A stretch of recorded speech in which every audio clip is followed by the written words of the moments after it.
hi, strangers, strangenessers. Hi, friends. Hi, friends. Isn't there like annoying makeup people that say that? But welcome to this midweek stream. But can you call it midweek if it's not Wednesday? That if it's Thursday? But thank you for coming. Thank you for being here. If you were here this past Saturday, we spoke about modern giants. We were going to look at some videos together, but I guess I was on the wrong browser and I must have denied some sort of permission on that browser, and it didn't want to screen share with what is this called, with StreamYard, but hopefully we can do that today. So figured we'd continue with that discussion and look at some evidence together and see what we make of it. So I hope you guys are well, and I still plan to be here on Saturday. Getting my words mixed up. No idea what we're going to talk about yet, but we'll see how it goes. So let's see who is watching live and who is in the chat. Hey, Doug. So Doug is here. Thank you for returning, Doug. Beam D, no, I'm busy tonight. Replay gang future. Well, thank you for watching in the replay, and thank you to those of you who check out the replay, because something I did notice that was interesting was I think it's on the app, or if you're looking at it like, I don't know, from whatever your browser window is, one of the two of them, I've noticed that, like, if you look at my videos, the lives don't come up unless you go specifically to like the live tab, which I'm like, it should just be mixed up with the video. So apparently people, I guess, come to my channel and think there's nothing if they don't click the live tab. So thank you to those of you who have found me in that live tab. And I probably should just make a video saying, click the live tab. That's where everything's at. Live tab. But yeah, so thank you, BeamD, for catching the replay. And thank you to everybody who is watching in the replay. And as always, thank you guys for hanging out in the live and in the live chat. Also, regarding the replay, if anybody is watching the replay, make sure you click that live chat button so you can see what's happening in the chat also. And as always, please like and subscribe if you're into this. Also, a little request, you guys don't have to, but anybody who is watching, even if you can just if you want to drop me a heart emoji, a UFO emoji, just say hey in the comments. So besides the live chat, I don't mean the live chat, but like in the actual comments, if you can drop me some sort of comment, because I think I've ticked off YouTube with some of the things I say. I don't think the algorithm likes me anymore, so maybe we can boost that algorithm a bit. But yeah, so any type of interaction, I will love. So thank you guys. Let's see who else is in this. Who else is in the live chat tonight? Mr. Okel, this is a nice surprise. Yeah, I'm surprised too. No, not that I don't want to be here. I'm surprised that my schedule worked it out. So I'm happy to be here with you guys more than once in a week, hopefully, if we all make it to Saturday. If no, was that going to be too morbid? I was going to make a joke that was morbid. No, I will just keep moving forward with what I'm saying. So, Crypto Journeyman, thank you for being here. Insidious Tomas, always awesome to see you, and thank you for those retweets. Brian, midweek surprise, good to see you, Ashley. Good to see you, Brian.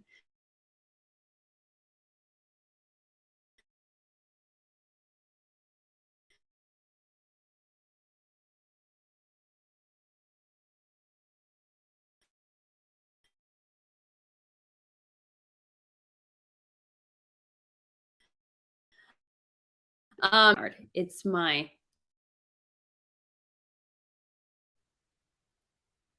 browser has lost connection to my camera. All right, give me a moment.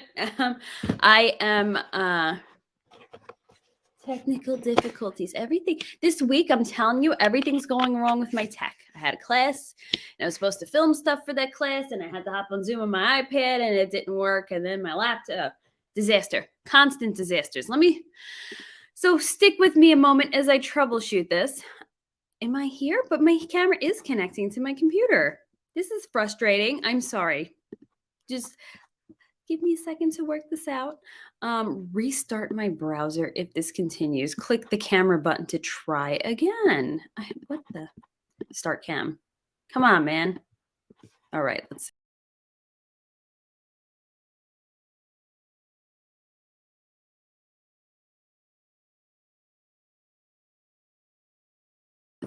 I'm back. Okay. Have no idea what happened.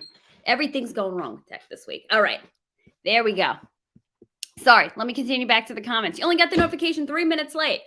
Well, I am glad that you got the notification at all, because I've heard some people don't get the notification. But thank you for subscribing to anybody who does subscribe to those notifications. Sorry, I'm a little frazzled with that technical difficulty. So they only changed it a few months ago to separate live and videos. I don't like that. It makes me think that, like, where's everybody's videos when I go to somebody's page? And I'm like, oh, I have to click the live tab. So you can rearrange your YouTube homepage to have live videos show up on top. That would be smart, except I don't pay too much attention to my homepage anymore. I'm like, I don't know. I go directly to the accounts. Am I doing it like an old person clicks on things? I don't know. Mr. Ogle. See, I love that little UFO emoji. I'm so, as you guys know, I use it a lot on Twitter. Yeah. Oh, wait. Yeah. Okay. It always throws me off because I'm like, this is Yahweh, but the V throws me off. But awesome seeing you, and thank you for clipping me and putting me on Instagram. I am flattered. I would have reposted it to Instagram, but I have people who try to cause problems with me. So sometimes on some social medias, I have to keep a low profile for now. But one of these days. Hey, A-Train and QC Organics. Yeah, I did get rugged, but I am back. I can't speak tonight. See, I can't function at night, but that's when I like streaming. Flat Earth Underground, awesome to see you. A lot of glitching all over the internet tonight. Okay, so it's not just me. Yeah, that was weird because it showed that my camera was disconnected. And then when I actually checked my computer, it was still showing up. So I do not know. You're adding for a blacklist or following you on Instagram? Probably, right? All of us following each other. I feel like they're just grouping us into internment camp groups, right? I'm sorry. Is that politically incorrect to say? Are we not allowed to say that? But, we see what they're doing in China. I need a new laptop. This laptop is brand new. And this, yeah, I don't know. Everything is going, somebody don't want me to be streaming. Hey, Drix. Oh, and that's a very nice coat. Very New York. Oh, thank you. I appreciate that. It's a hand-me-down from my sister, but it's my little sister. So that make me a hand-me-up. So, yep. So she, I don't know if it's a coat, but like you wear it like a button up top. So I will take the free clothes. Thank you. And thank you for the compliment. Blessings to you too, Michael Parks. Thank you for coming back. So, and yes, so thank you guys for bearing with me through the difficulties. So let's hope now it'll let me, what's it called? Screen share. Alrighty. So like I said before, we spoke about giants last week. Technical difficulties did not allow me to share videos, but I wanted to share a few videos I came across with you guys. Some of them are a few years old. Some of them might be a little more recent. And then we have a Bigfoot video thrown in there because I'm pretty sure that this one is viewed to be legitimate from the Bigfoot community, but now I'm having second guesses. I'm like, what if it's a giant and not Bigfoot? But everybody just assumes Bigfoot because people don't really believe in giants. I don't know. So I thought we would look at that together and get all our perspectives on it. So let me see if I can make that work now. Okay. So first one up. I don't even know which one's going to come up first. Okay. Present. Share screen. There we go. Okay. Sorry, guys. There we go. No, which one is it? Okay. We will share this one. Fear grips locals after giant creature appears on a mountain range in Mexico. All right. Does this share sound also? I don't know what. Okay, so this creature is in Mexico. I forget what it looks like though. Okay, so I'm not gonna attempt to pronounce it. I don't speak Spanish. But okay, we'll let it cycle through what it's about to show us. Because I want to fast forward, but I'm like, you know what? I think this is relevant information. I'm glad people thought, instead of just panicking, thought to get their cell phones. Kind of looks like a giant gorilla. Thought it was a landslide. It was a tall, thin man like a giant. It's in top. Okay, so this is what I find interesting. Young Native woman claims to have been seeing something strange. Now the thing is, this is it sounds like somebody who has lived in that region, who's familiar with that region, is familiar with the sites of that region. Um, so that tells me that when somebody knows the norms for their area, then you know when something is not right. If I'm going into an area and I'm seeing something like that and I'm getting freaked out, maybe it's something normal, and all the locals know it's normal. But this freaked out the locals. Fear and uncertainty among residents of this region, frightened by the prospect of a giant in the mountains. And here's the thing: if you live in this region, if you were used to looking at this mountain, then you know the scales, you know the sizes, you know what people look like on this mountain. I should have made this full screen. And there appears to be like a UFO near it, supposedly. I'm not even going to think about a UFO. I'm just thinking about what is this big? Something this massive that you can see from far away. Again, they would know the scales of people on the mountain. But, okay, so that's just a little appetizer. There's some better videos out there. So, did I stop the screen? Okay, but I didn't stop the sound. Where is it? Okay. All right, so that was like an intro to it. Did what happened to the audio? The audio is messed up. Is my audio messed up or just the video? Or was it because I was taking over it? I don't know. Or talking over it. Yeah, all this tech, the photos are so blurry, but also when you are zooming into something and you have certain cameras, I know some of the Samsungs have an amazing zoom, but like if you're zooming with an iPhone, it does not look that good. So to me, okay, it's kind of blurry, but they're probably zoomed in at a distance. All right. So to me, the blurriness makes sense because sometimes, when there's blurry, you're like, okay, well, it's an easy way to fake something and pretend it's blurry. But I don't know. This thing was intriguing to me. And again, because it caused the biggest telltale sign to me, even if we can't make out what the heck this was, the fact that caused panic, that tells me something's not right. Something's out of the norm. People know the norms for their area. They know what animals are the norm. They know what people look like on that mountain. So for that to freak everyone up tells me why can't I speak? Because I haven't finished 8 shots of espresso. That's why. Tells me, yeah, that something was off for the region. So I got some better videos, but yeah, I thought we'd start with that one. So the Japanese video is not too bad. I'm not familiar with the Japanese one. I don't think I pulled that up. The Japanese giant. When sharing video. Oh, thank you. That's what I got to do. All right. I think I'll end up muting the videos so I can talk over it because I think there's just music on the videos. Thank you for that suggestion. Okay. So the next one.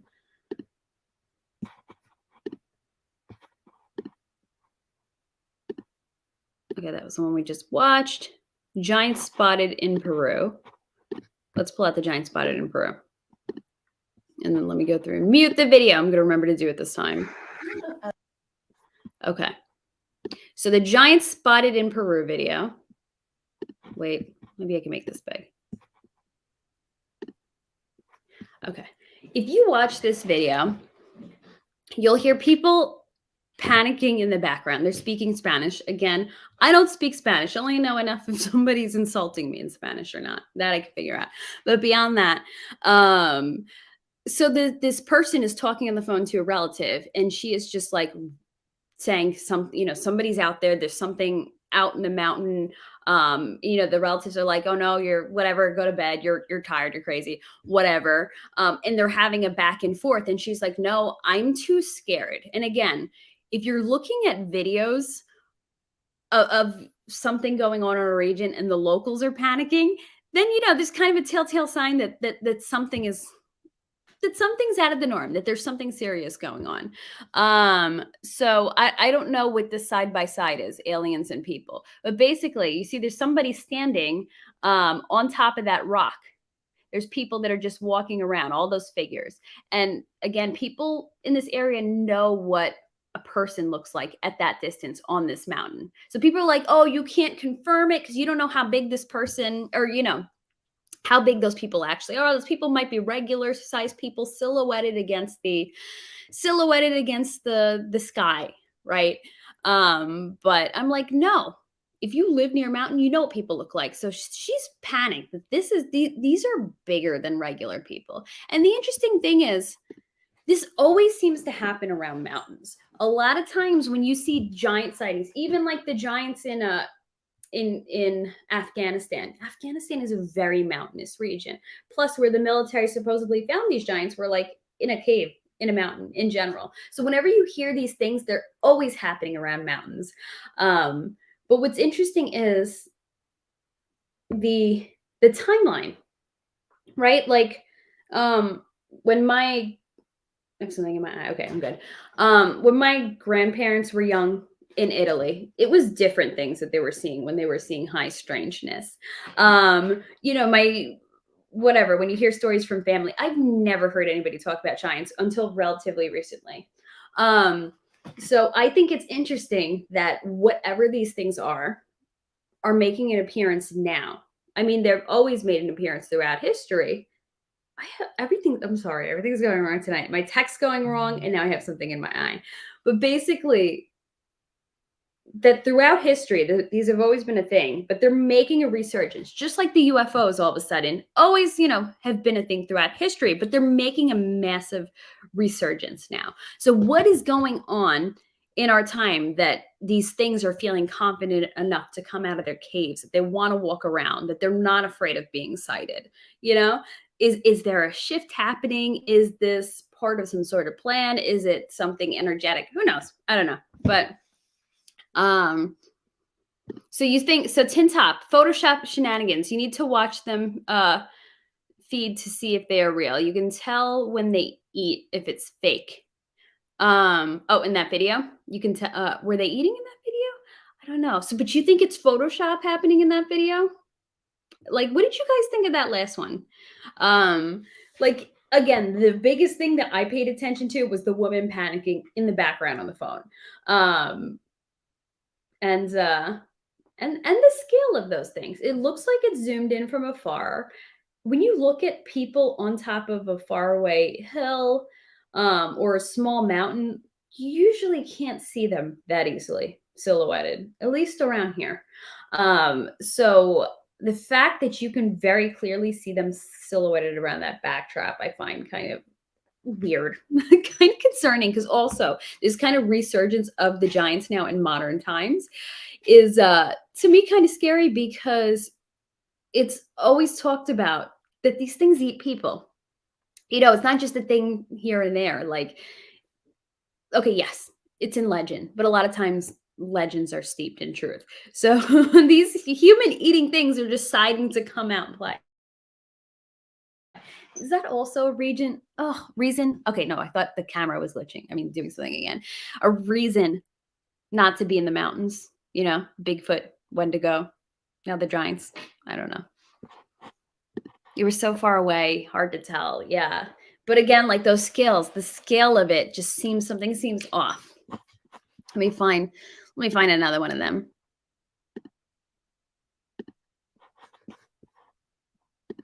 Okay.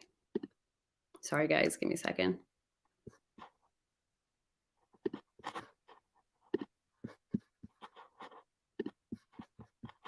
Okay. Sorry, my phone was also vibrating, which makes me panic when there's a stream. I'm like, is something wrong? Because I didn't put my phone on airplane mode. Okay. So this was a weird one. I find this one very strange. Okay, I'm going to mute the guy talking. I just want to watch and see what's happening here. This happened and my night got people back again. There we go. Okay, another instance, same instance. So I think that last one we watched was in Peru. I'm pretty sure this video is out of Mexico. Something about that region, something about that Central American region has a lot of sightings, but not just a lot of sightings, a lot of weirdness. I've talked to people who are from there, and when they talk about the weird things that they see, I think this one was this the Pacific Northwest? Oh, this is in British Columbia. But I want to go back to that Mexico one. So same thing. Somebody's filming because it's something out of the norm for their region. And when you look at the size of this I guess I want to call it small mountain, there's no way if that was a person that it would look that big, that the silhouette would be that big.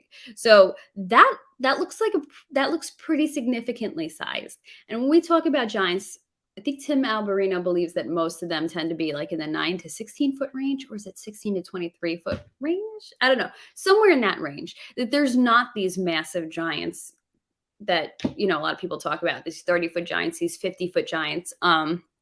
I guess it's believed a lot of those are pre-diluvian giants. But I'm like, you know what? We just don't know. But when you look at that, I don't know. Would you say that's a 16-footer? It's just, and it's brazen. It's so brazen for this thing to be out in the open where it can be seen. Obviously, you can see underneath that writing that there looks to be other houses and buildings in that area, that they're just out there, just showing themselves. Like, is this a show of power now? Like, we're not going to hide it anymore. We're going to come out and we're slowly going to make our way to you guys. Like, it's kind of creepy. Do you believe in dinosaurs, or maybe they were the biblical giants? I believe in dinosaurs, because my thing is if we had, that giant tree, Devil's Tower, if we have in our history, giant flora and fauna, then I believe that there were also giant animals. So I think that that's what dinosaurs are. The dinosaurs are those giant animals that are equivalent in size to, the giants and the giant flora and fauna. But I do know that there is that belief that some people are like, well, dinosaurs are a cover up for giant bones, because giant bones, as we know, and as we discussed last week, for anybody who might not have watched, the CIA, not the CIA, the Smithsonian has had this interest in, whenever there's a report of giant's bones, going and covering it up, taking it away, or even like, turning these places into national parks that you can't touch them, so that nobody will go and investigate further. And there's a belief that there's never been a full set of dinosaur bones found, that it's always just partial, because they're actually giant's bones and they're pretending that they're dinosaurs. So I mean, and that would make sense. I wouldn't doubt it.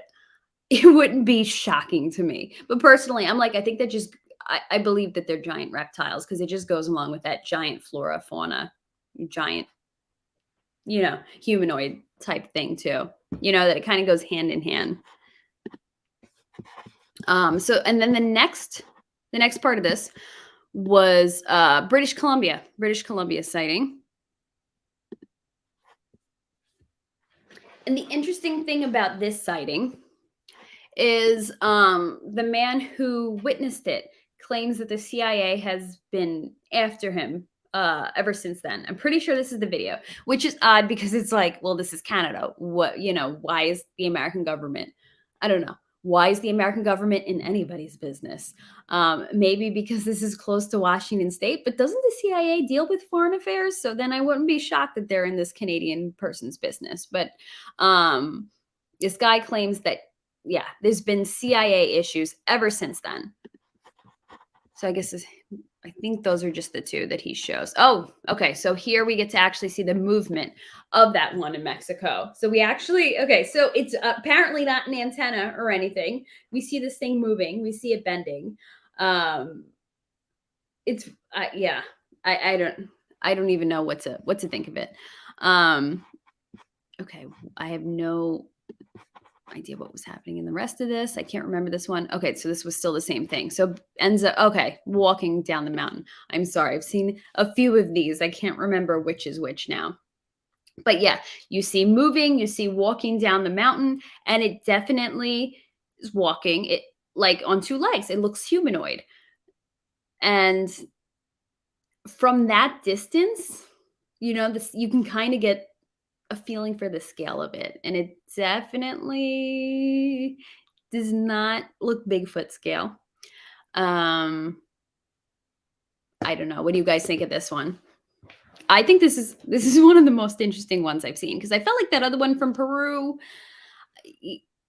it was more intriguing based on the reaction of the person watching, but this one, the movement is really wild. But like the way that thing walks down the mountain, it's like it's nothing. So let me close that window out. So Mr. Okel says, to be honest, I kind of want Revelation, giants, ETs, elves, fairies, etc., etc. You know, and I always thought like, yeah, that whole sci-fi world like sounded more interesting than whatever's going on in our world.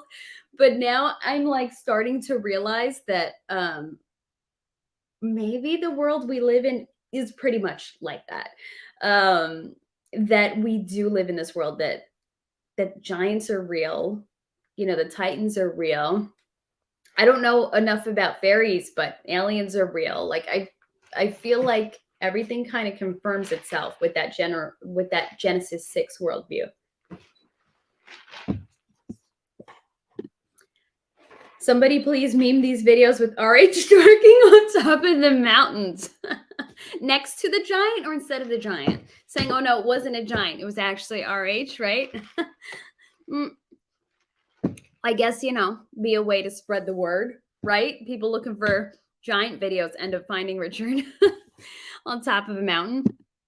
Let's see what else I have queued up here. Sorry, because these are from Saturday, so I don't remember what I put. So I'm just as surprised by it. Let's see. Okay, so we saw the Canadian and Mexican one. Shoot, was that the one I watched? Okay, I wanted to take a look at the Marble Mountain sighting. Okay, so the Marble Mountain sighting is that famous Bigfoot encounter, and it's looked at as being like legit. Okay, and it has Bigfoot coming down. This thing. Oh, I'm gonna get this. I guess it was like some sort of youth hiking group, and then somebody spots this thing on the mountain. Where is it at? There we go. So there's the view of the mountain, and there's a figure up there. Wait for them to get close. There we go. The figure is not just standing there, it's walking. And this video is like from 2003. Okay, so people have been able to study it, figure out the scales of this. This is not this is not. Look at that. And also, a person, I mean, it's definitely been validated to, I guess, okay, fact checked, whatever. Everybody's got different opinions, but for the most part, it's been validated as a pretty legit Bigfoot sighting that a person can't move down the mountain as easily as this creature is moving on it. This creature seems pretty experienced with the movement, right? Okay, so it's looked at as, yeah, this is Bigfoot. But I was looking at it again, and I'm like, well, how do we know it's not a giant, like on a smaller scale?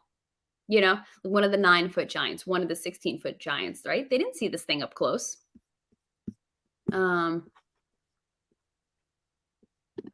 Let's see, just zoom in closer, and it's RH stripped in Prada doing his thing. You know, maybe if they didn't have such blurry videos, we'd figure it out. The 2022 videos.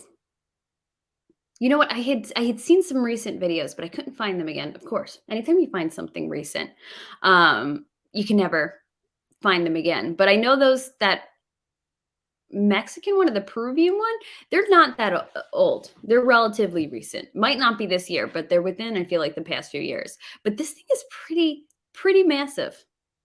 It's definitely not a person. I mean, it was enough to stop these people and have them set their recording on this. And this is back in 2003 when you weren't recording digitally. You had to use up your precious tape, whatever it was. What was I want to say Super 8, Mini 8, and then Mini DV. I don't know. I had a Mini DV camera. I loved that time. But yeah, I think this one's pretty interesting because now with that in mind, I'm starting to revisit some of these Bigfoot videos. And I'm like, what if they're not Bigfoot? What if they're giants? And yes, I believe Bigfoot exists, but now with this in mind and then knowing that there are just smaller giants of that scale, like Goliath from the Bible, being a 9-footer, I'm like, how do we now know? Because they're usually filmed at a distance. What's a giant and what is Bigfoot. So just a thought. Okay, so I'm going to stop that one here. And I just want to, okay. I just want to double check another video I had. But what's also pretty interesting is that when you go into the comments, I love comment sections.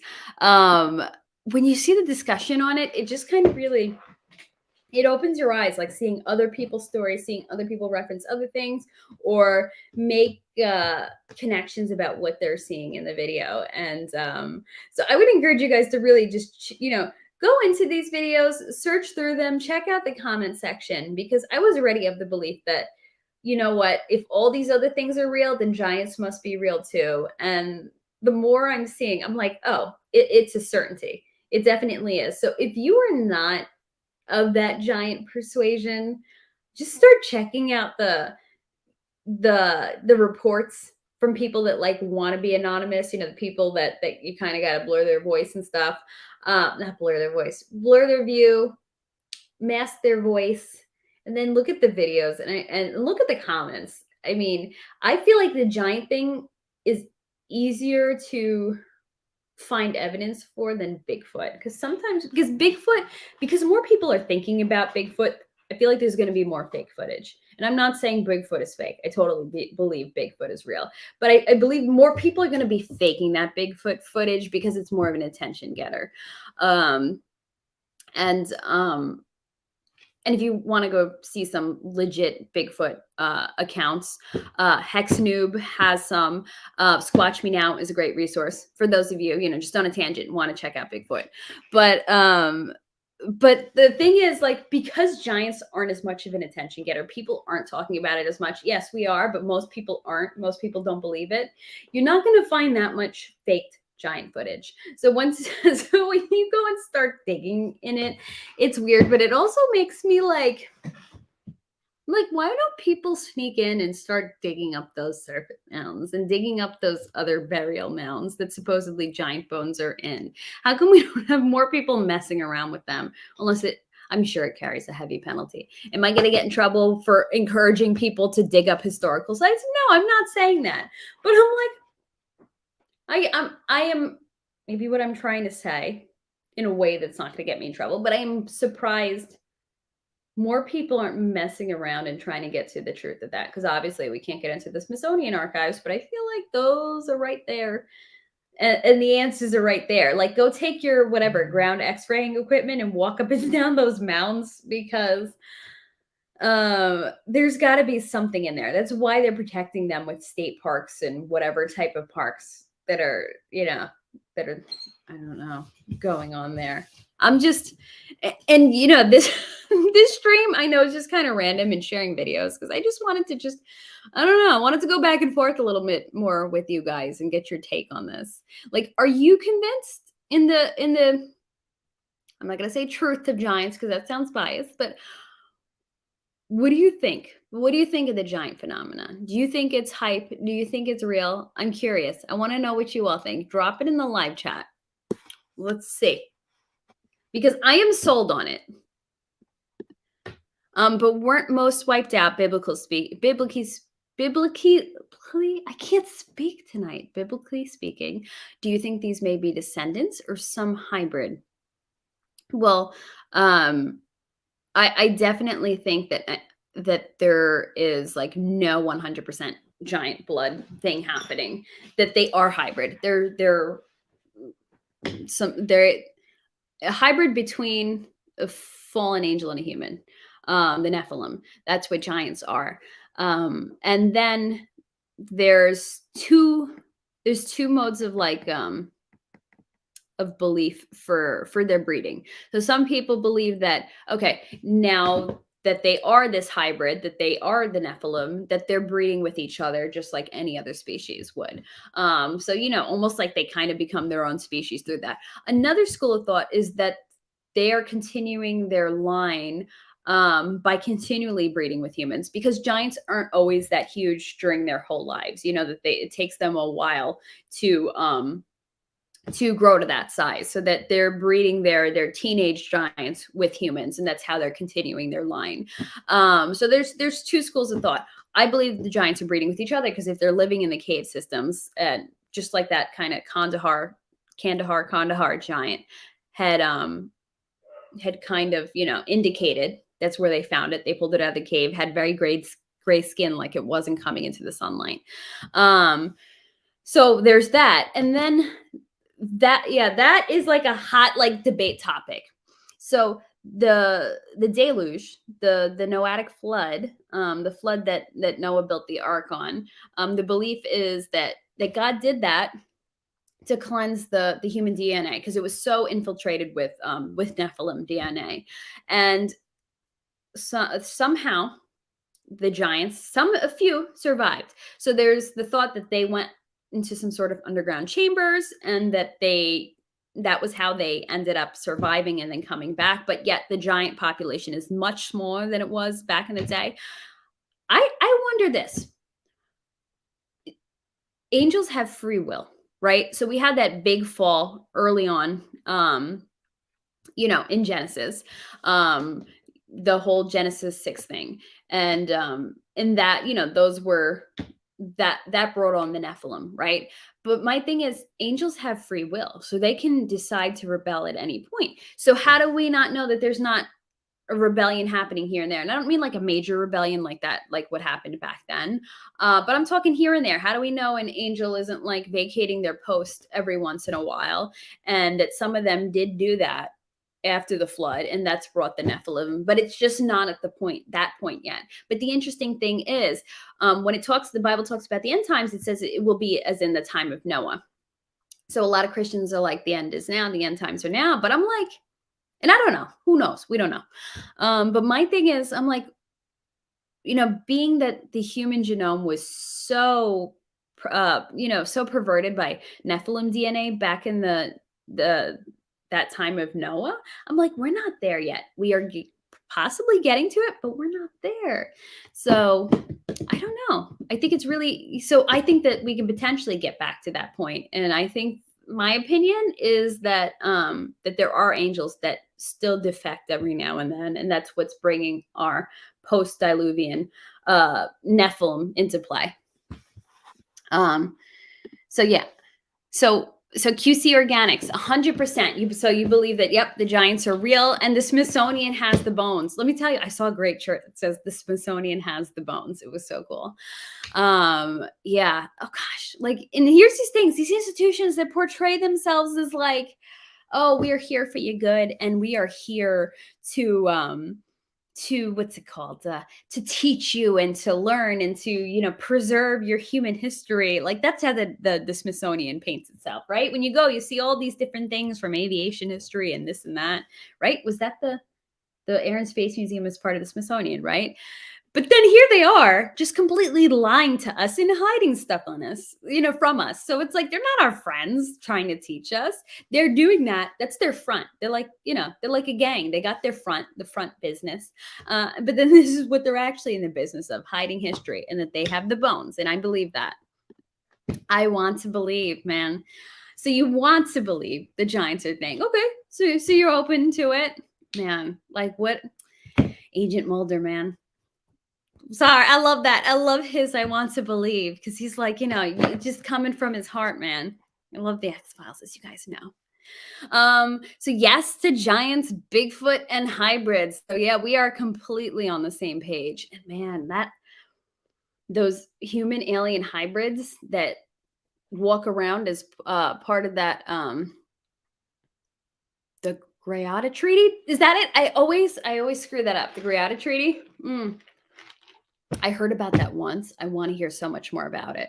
And a survivor of these abductions and experimentation, who they bred her and created hybrids, says that she sees them in her everyday life. She sees hybrids here and there. She says she sees hybrids on TV. She knows, and it like gives her this feeling. So I'm like, these things walk amongst us. And she's like, seen them like in a restaurant, pretending to be normal. I'm like, and also hybridization between humans and falling angels yields things that are like soulless, basically. So like when these things die, that's what demons come from. When a Nephilim dies.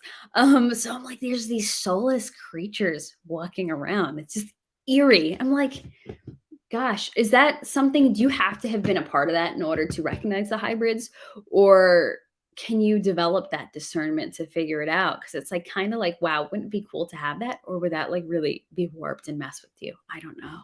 What's the answer? Hey, Hexagon Contractor. Oh, first time I've seen you in alive in a long time. Very interesting. Pretty much nothing shocks me anymore. I am with you. Like when people are like, "Oh, what do you think of this?" I'm like, I would not even be surprised anymore. But giants are super easy to believe, especially given that scripture talks about them. Yeah, 100%. And I think the thing is like people want to like or sometimes get stuck in that belief that we're so far removed from the things of scripture, um and that they don't happen anymore. But like the post Noah stuff, like in David and Goliath, like these, why would they die out all of a sudden after the flood? So if they were there then they would have to be around now. I'm in complete agreement with you. um but I guess, for a lot of us, it's sometimes it's just something that just doesn't cross your mind much. Like I guess I never thought about giants much. Maybe I like half assumed that they just died out. There wasn't many of them, and that race of people died out. But now that I understand, that they're not completely people, then it makes sense. And then when you see the sightings again, they're ramping up exponentially, like the UFO sightings are. You're like, okay, they're revealing themselves. What's going on here? Sorry guys, catching up. Real but dying out. But throughout history, there were larger and more of them. Yes, I am. Oh yeah, definitely. I am in agreement that they were biggest back in the day, and that now they're still pretty giant. I think they're bigger than Goliath, but you're going to see a lot less of them now because they're in hiding. But if you want to look at the whole hollow earth theory, maybe there's more than we realize, and they're just staying underground until the time is right. I don't know. It really makes you think. It makes you wonder. Wish I could find the videos that show the giant skulls up close with 2 rows of teeth. Ooh, my mom was telling me that she had seen a picture of this massive molar that's clearly like human like, but it's massive. Uh, and, I guess the Smithsonian didn't get to that yet. But yeah, I know that those videos are out there. If you come across one of these videos again, please show me because I haven't seen the one with 2 rows of teeth. What's the biggest difference between angels and demons, in your opinion? So that demons are the Nephilim spirits. That's kind. I used to think that okay, angels, were angels, and that demons were fallen angels. But now that I understand kind of this Genesis 6 worldview, I'm getting the impression, I could be wrong, but I'm getting the impression that Nephilim, the offspring of humans and fallen angels. And I know fallen angels isn't like the proper term, but that's the easiest term for me to use and wrap my brain around it. But because they are angels that fell, that rebelled. So they when they breed, they yield the Nephilim. And so I've heard that when the Nephilim die, because they're like these hybrid things, they're not human. They're only, they might have some of our genetics, but they're not us. There's nowhere for the spirit to go, and that the spirit becomes demons. So basically that demons are the spirits of dead Nephilim. When I heard that, I'm like, that's wild, but it makes so much sense. And that's why it wanders the earth. Like, doesn't it say that these things wander the earth looking for dry, is it like arid land or dry something? Basically, that they're looking for things to inhabit, people to inhabit. Creepy. Vapor canopy, pre-flood beings. When the greenhouse atmosphere collapsed, these beings were known throughout history. Oh, okay. Yes. Yeah. Gotcha. Vapor canopy. I was like trying to remember what that was. Oh, yeah. I've heard that vapor canopy pre-flood, that's why everything got so big. Somehow that greenhouse thing was like this. Well, I guess it's like a greenhouse, right? Things grow amazing in a greenhouse. That the earth was the same concept, and somehow that canopy led to massive plants. Like look at Devil's Tower in Wyoming. And yes, I know there's so many other examples. To me, that's like the most obvious example of it. Dinosaurs being giant reptiles and giants. There was like something that like yielded bigger things. Except people. Well, actually, I've heard something interesting. We're like, okay, well, pre-flood, yes, Nephilim giants, they were massive, but we're like, people might have been big too, for all we know. Maybe people grew up to 10 feet tall. And I'm not saying they're in the category of giants, but just because of this this canopy. Would an angel that rebels be known as a demon? Okay, cool. So we did touch on that. Cool. I'm sorry, I'm a little behind. Was watching a downed UFO documentary on the Fifth Kind channel. Oh, I haven't heard of that channel. The I'm not going to attempt to butcher that. Brazil UFO incident. Some of the aliens survived the crash and were working around the town until the military came in. Can you imagine? Again, there's something about Central America that attracts a lot of phenomenon. And people believe that's because they're more open to it, that they're not going to dismiss what they see. They're going to, they're going to take it in and acknowledge it, versus here we're so shut off to everything, we're so glued to our phone, and we want to dismiss everything as like, no, that's fake, that's not real. So there's an openness over there, but I also wonder that what is it, like the native Central Americans, the Mayans, the Incas, that there was a lot of occultism going on there and a lot of human sacrifice, and sometimes areas of occultic stuff tends to attract a lot more of this. And it's like, okay, the chicken or the egg, what happened first? Was this here and that's why the occultic stuff started happening, or the occultic stuff started attracting it, or is there something about that land? So I think it's very interesting that stuff happens there, and that it's so accepted as normal. It's amazing. People aren't going to say you're crazy for telling these stories. Like, we have a friend, my family has this friend from Mexico. He's from northern Mexico, and he's like, yeah, I was driving one night and this ball of light comes at my car, and I guess he kind of swerves off the road. He hits it and kind of swerves off the road.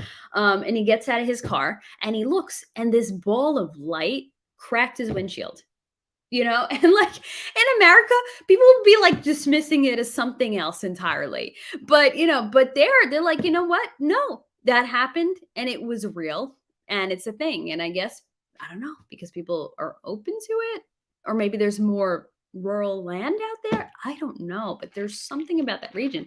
So that is wild that these things walked around. Oh gosh, that's just so creepy. Can you imagine walking by these things?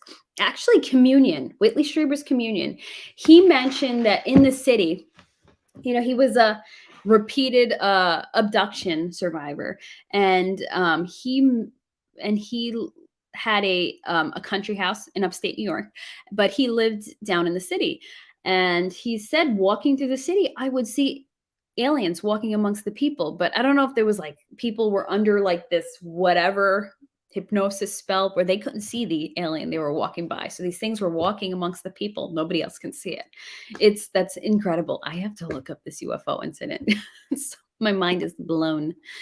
So we call them demons to make it easier, but I think a more correct term is a fallen angel. Angel means messenger. Yeah, and like that's what I always thought, that a fallen angel is a demon. But now I'm like, oh, there might be more to the story. Nephilim spirits might be the demons. So I don't know, unless they're all demons. Unless demons just is a general term. I don't know enough about it. I think Michael Heiser has some interesting writing on it, if anyone's familiar with Michael Heiser. That always blew me away. Why were the giants after the flood? I'm thinking it just must have been a continued rebellion that happened. Not as major, but just here and there. And also, yeah, and maybe, I don't know, because the thing is, if God purposely did that flood to wipe it out, would these things have been able to hide? So I can't help but wonder if it was just another rebellion after the fact. ForbiddenKnowledge.com. Billy Carson gets deep in all these subjects. Oh, I haven't heard of this. Okay, so here's another name to me. I love hearing all these new names because it's funny because you guys will mention names and I'll go and research some of them, but other names I'll hold on to, and then I haven't And even though I hadn't gotten around to some of it, I'll be listening to a podcast and then I'll hear somebody reference it. Like, then I'm like, oh, this is what we were talking about in the live chat. Like, I think somebody mentioned once L.A. Marzulli. And it was, just a name I remembered from the live chat. Hadn't had a chance to look into his stuff, but I was listening to a podcast and more than once I heard this name reference. And I'm like, yes, somebody told me to look into him. So it's pretty cool. It's pretty cool to hear these names make the round. So Billy Carson, I'm pretty sure I haven't heard of him. So got to check that out. Thank you. So the Brazil Roswell. Ooh, but I wonder, are they as covering it up as we do? Are they like as cover up? I guess, I don't know. You know what? All these countries are the same. So they probably, yeah. Oh, thank you, Mr. Okel. I'm glad you like that. Them, even though I feel so convoluted when I'm talking, I appreciate you guys sticking with me. Convoluted in the sense that, like, my brain and mouth, I feel like, don't match up. Like, it gets so exciting. There's these things I want to talk about and say, and then everything jumbles. Unless unless I have those 8 shots of espresso in me, as I discovered, but in me ahead of time. But I appreciate you guys sticking with me and like just talking it through because, and I'm sure you guys like notice this, like in your everyday lives, it's the fluoride stare. Nobody wants to talk about this stuff. Nobody believes this stuff. But the cool thing is, I feel like, and I'm sorry, Brian, my chair is squeaking. I feel like more people are like coming to, are getting more open to it. And I don't know. And I always reference these last 2 years being an eye opener because I feel like once you start understanding the deception that happened these past 2 years, then people started being open to like, oh, maybe we've always been deceived in other ways. So people are more open to talking about this, but it's still, you still get a lot of the fluoride stare. Or I was going to say something else, the mRNA stare. No, I'm going to get myself in trouble with the algorithm again. But yeah, so it's awesome to get to just bounce stuff back and forth with people that just get it, right? You get it. And even if you're not into it or disagree with me, that's, that we can talk about it. Like, you notice people in your everyday lives, you can't debate anything, you can't discuss anything anymore. It's so ridiculous. It's so freaky. Sorry guys, I just want to pull something up. Okay, cool. All right. Sorry, I was trying to figure out what was going on, why my phone was vibrating. That's why I put it on airplane mode, because my brain short circuits. How's the New York weather treating me? You know what? It hasn't been too bad. Has not been too bad. It's been a little cold, but it's warmed up this week, but not like other years. But as much as I love the summer and as much as I dislike the cold, I think it's healthy to be able to cycle through the seasons, to get really cold and then to get really hot in the summer. So I will take it as I can, and I will appreciate it. But actually, it's been decent this week. Nephilim spirit being a demon makes more sense because can't fallen angels become benevolent post-fall or no? So angels have free will, but from what I've learned, they're held to a higher standard with us. Higher standard than us. We can ask for forgiveness. We can repent. Jesus died to save us, but because they're on that higher level and they're held to that higher standard, once they rebel, that's it. They can't turn benevolent. They can like pretend, they can deceive, but they're not going to like turn around and like they can't be saved, first of all. But also if you're gonna be in God's presence and then rebel against him, sorry, that's very telling about the fallen angel's character. And I remember hearing a story of a Monsignor who does exorcisms, talking about speaking to whatever was inside this person, possessing them. And because I think he was explaining part of the exorcism, when I guess these things are under this or being exercised or whatever, they have to tell the truth because they're being commanded in Jesus's name. They can't lie. They have to tell the truth. So he'll use that opportunity to ask them questions. And one of the things that he asked them is, are you suffering? And they're like, yes. And just things along that line. Is your life, miserable, this or that? And they're like, yes. And then the last thing, do you regret rebelling? Or, do you regret turning against God? And they're like, no. So, that they're just so twisted that even though they're miserable, that they don't regret it. They're like, they're all in. It's wild, right? Oh, thank you, Tomas. I always like hearing that. Thank you guys when you say that. Yeah, and I'm happy to be here chatting with you guys. Do I have book recommendations on fallen angels / demons other than the Bible? Of course. I haven't read this yet, but I've heard this is pretty amazing. I've heard his stuff is good. Michael Heiser, The Unseen Realm. So it's recovering the supernatural worldview of the Bible. So it's still, written from a biblical perspective because, I mean, it makes the most sense when you frame it in that perspective. But it's pretty eye-opening. And if you don't want to read this, there's actually a free documentary on YouTube of this. So if you search on YouTube, The Unseen Realm, and like, some of the things that he's discussing in this book was why wasn't Eve surprised when the serpent spoke to her? How did the descendants of the Nephilim survive the flood? So it's right in here. I haven't read this yet because I don't want to read this until I watch the doc, and I haven't had a chance to watch the doc yet. Why did Jacob fuse Yahweh and his angel together in his prayer? Who are the assembly of the divine beings that God presides over? So, it answers questions like that. And from what I've heard is that,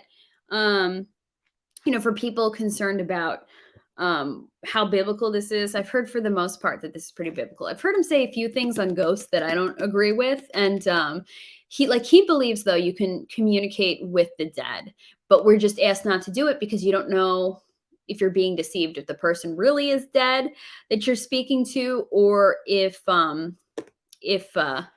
you're speaking to someone posing as the dead. And so that's something that I heard that I'm like, that doesn't make any sense. I'm sorry, that there's supposed to be a void between heaven and earth. There's no communication happening. I've heard that the people in heaven have somewhat of an awareness of what's happening here on earth, but I from everything I've learned and been told, I do not believe that you have any capability of communicating with the dead. So I don't see eye to eye with him on that. But everything else that I've heard sounds pretty solid. There's also another book he wrote. I don't know too much about it, but I think it's called Supernatural. That might touch on demons more. Gosh, let me tell you, I've read some really amazing books, and I've heard about some really amazing books that I plan to read. I wish there was a way I can make a book list that we can all kind of add to and reference and stuff. I tried making it on a website, but I couldn't get it to work. So I don't know the best way to do it. I don't know. I saw Amazon has a way of making lists. So I'm like, they have a list that's called, I don't know, a book club list. So I'm trying to figure it out, but I want to find a place where I can dump all these resources in one place that we could all share, free YouTube docs, everything. I guess the website would just be the right thing, right? I just got to figure it out. It's funny. You never feel so incapable as trying to design a very specific kind of website. It just doesn't work. Oh, look, and here's another book. He also writes ones about angels. So I would assume that would touch on the topic too. But I think The Unseen Realm and Supernatural by Michael Heiser would probably be your best bets for that. You're going deep tonight. Yeah, it's always fun to talk about Genesis 6 stuff. I know there's been a lot of talk about it lately, but I guess that was one of the most eye-opening things for me. I think that happened late August, early September, where that framing, I'm like, oh, this all makes sense now. Now I get it. Because I never quite got how it fit in, but now, yeah. Posing as the dead. So I'm sorry, I keep fixing this jacket. Or this shirt. A shirt jacket. Posing as the dead, yeah. So demons like to all of these things that are dark. They're well versed in the art of deception, and to try to bring humans down, they're always trying to deceive. So, let's say you go to a medium, and a medium says they're talking to the dead. It's demons pretending that they're the dead person that you're speaking to. And demons are ancient. They've been around a long time. They've been watching you. They've been watching your family. Like this specific ones sometimes that'll hang around certain family lines. So you can go to a medium and think you're talking to your dead grandpa. Meanwhile, it's a demon posing as your dead grandfather who knows your family history. And of course, let's say the song that your grandfather used to sing with you. Of course the demon's going to say like tell to the medium, oh, tell them this, and then you'll be like, oh, how would the medium know about that song? Well, yeah, because the demon was watching. So that's what I mean by it. Yes, and that's why I stay away from that stuff. Oh my gosh, there is a TikTok and Instagram account called X Psychic Saved, and she used to do that type of stuff, and she really goes in deep on it and explains like how all that works and how the deception happens. Near-death experiences are interestingly constant in how people who survived recount the experience. That's this. I noticed that same thing. I'm like, it has to mean something that everybody's recounting it in a similar way, and people are like, well, could be because they're remembering the stories from other people, and that it's that type of influence. But I don't believe that. It's not, when you hear a near-death experience story from a kid usually has not heard those stories. So yeah, I think that there's something to that too. And I don't think it has to do with our brains wiring. I believe that people are seeing something very similar. And I know somebody who has seen that stuff, and it sounds just like everybody else's, and that type of thing where, where Jesus is like, not your time yet. And sends the person back. So I do think that constant is very interesting. Oh, a Twitter thread. Sorry guys, I can't speak tonight. More than usual, I can't speak. Okay, that would be a good way to do things. Yeah. Why did I forget about Twitter threads? Thank you. That would be the simplest way so I don't make myself insane. You download Discord if I made one for books. I need to figure out how to use Discord.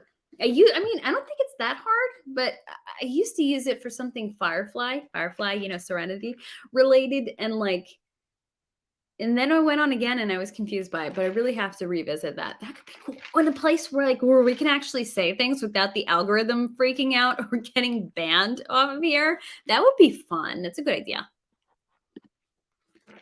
So, okay. So, what do we talk? Oh yeah, the posing as the dead, right? Isn't that wild? I'm telling you, you guys got to follow X Psychic Saved. Her stuff is really wild, really telling. So yeah. So that was the rest of the Giants wrap up. I'm trying to think of what else to say. I'm sorry I couldn't speak straight, but thank you all for bearing with me and not completely running out. I'm trying to think of some other resources. Like I think there's a way you could like stream things together. We should all like have a movie night together and like watch the same doc or something. Maybe watch The Unseen Realm. I don't know. Anyway. So, what else is going on? What else is on your guys' minds, strangeness wise? Any thoughts on anything? And be curious to hear. Because I don't feel like going yet. I want to keep chatting with you guys. Okay. Sorry. Just checking in on something. All right. So Discord. So Discord is the thing. I gotta look into it, have our own private Discord. Or we could Zoom together sometime and talk about the stuff that we are not allowed to talk about in here. It's incredible.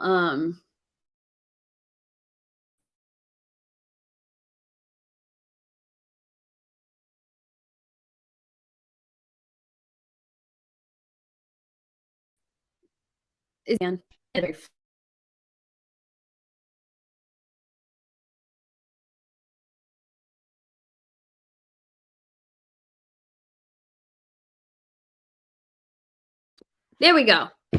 How long has that been muted for? These technical difficulties are upsetting. Anyway, no, I was about to, so what I was saying was, it's really incredible. The fight to suppress truth and all different kinds of truth, and it really shows how powerful the truth is. Um, and it's like simple stuff. Like, why does it matter if you show us the giant's bones or not? But I guess the more information you control, when you convince people that these things aren't real, that the spirit realm isn't real, then it becomes just easier to control people. Because then your life just becomes like in this earthly box, and then you become fearful because there's nothing more, and that fear is a great way of controlling people. So the book of prayers that I showed last time, the prayers that shake heaven and earth. So here's another one by Daniel Duval. I've heard that these guided prayers in here are super powerful. Oh, no, I was thrown off because there's dog ears in here. I guess my family is reading it too. Cool. Because I left it accessible.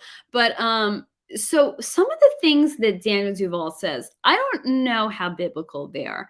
So I would use like discern, like some of the things he says about reptilians and stuff, but a lot of things that he says make sense and brought clarity to things. But to help people, dealing with all different things, he created this book of prayer. So yeah, I would use discernment in general, but I don't see things in here that jump out at me as being really bad. I think there's a lot of powerful things in this book. I'm trying to think. He has okay. Bride Ministries. If you go onto the app store and look at Bride Ministries, he also offers them for free through the app if you go to his website. So Daniel Duval, Bride Ministries. You don't have to buy the book. He also offers them, through Facebook, through his app, through his website too, if you want to check them out. But I like having them in book form because I think you might get a little more. But this is incredible because it addresses all different types of things, and some of them are pretty scary. So we saw the Illuminati last names in here and bloodlines and stuff. I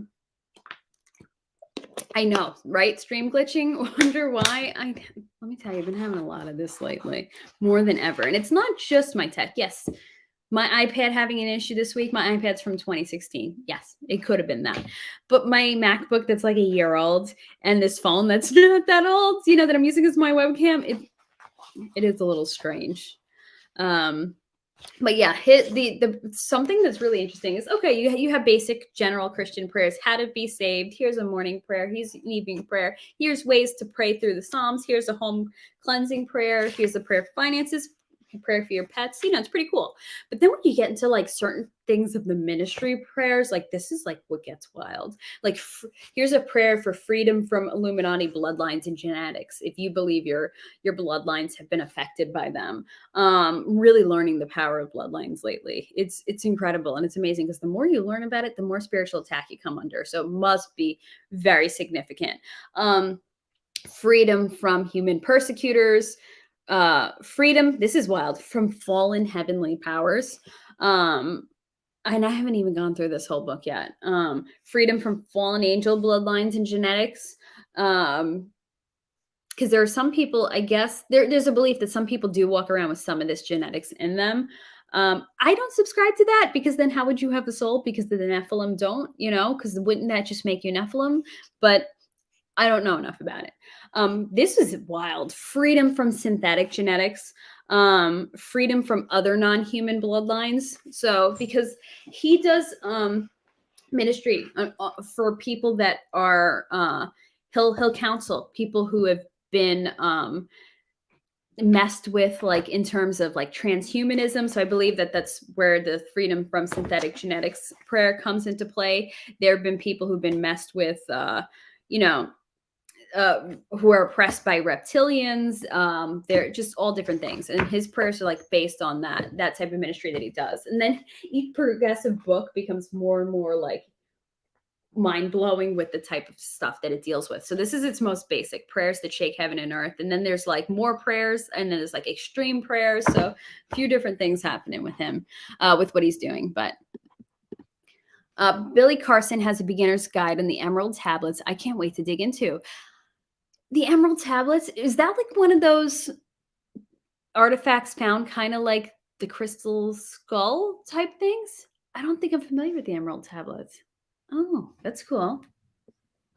gosh, man, that type of archaeology is like I'm learning more and more about lately, and it is. I don't know what to say about it. It's intriguing. Control evidence because history is fabricated in the bones, thousands of years unaccounted for, possibly explaining architectures replicating itself across the continents. Tartaria, right? See Japan past pictures looking like Rome. Yeah, it's incredible because like that. When you look at the architecture, just looking very similar throughout the earth, you look at it, and what would the most obvious explanation be? That the same civilization put it throughout the earth. How did these civilizations that were so far from each other and not connected like by planes and internet like they are now, how would they all happen to have the same architecture unless it's the same high-tech civilization all over the whole earth? Like how does Australia have similar architecture, old architecture that other places throughout the world have?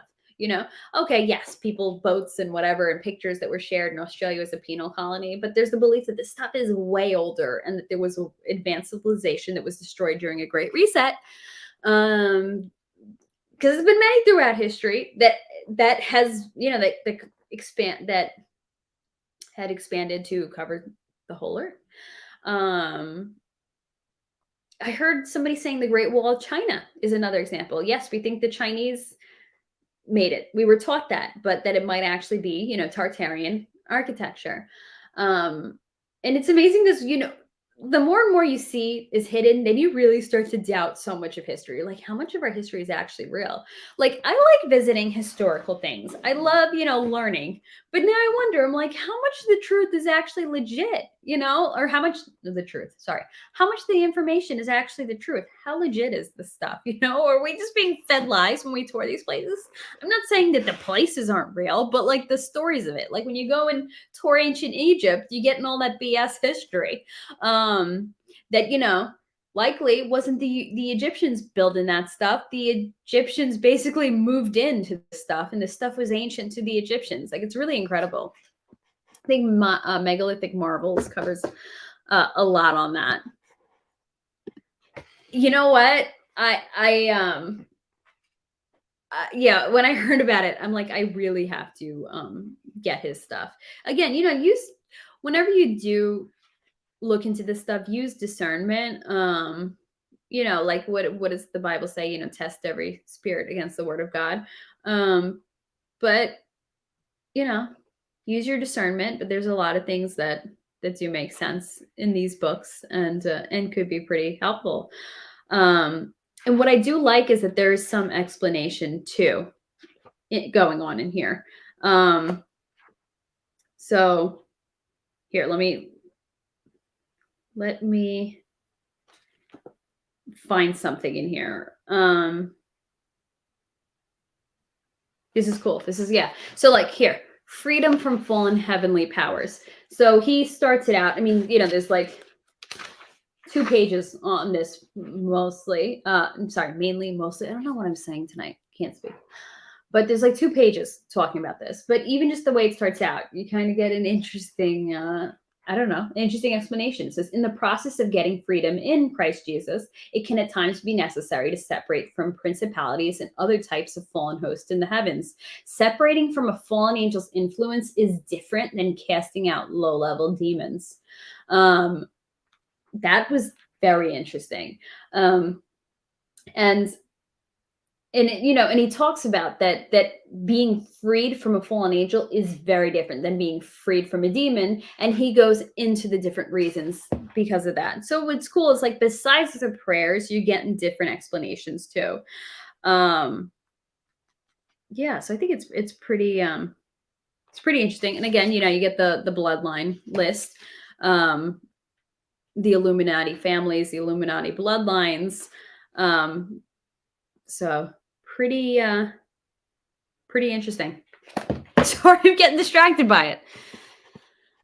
Do I have thoughts on Atlantis? I don't know enough about Atlantis and how that works. But I just think it's another one of those civilizations, advanced technological civilizations that were destroyed during the Great Reset. Or maybe it's the same thing as Tartaria and just like a colony of Tartaria. I don't know enough about it, but I don't doubt I don't doubt the possibility that it existed. Okay, so the emerald tablets were ancient tablets written before our time. Emerald tablets, look them up. Okay, I will have to look that up. Very interesting. Thank you.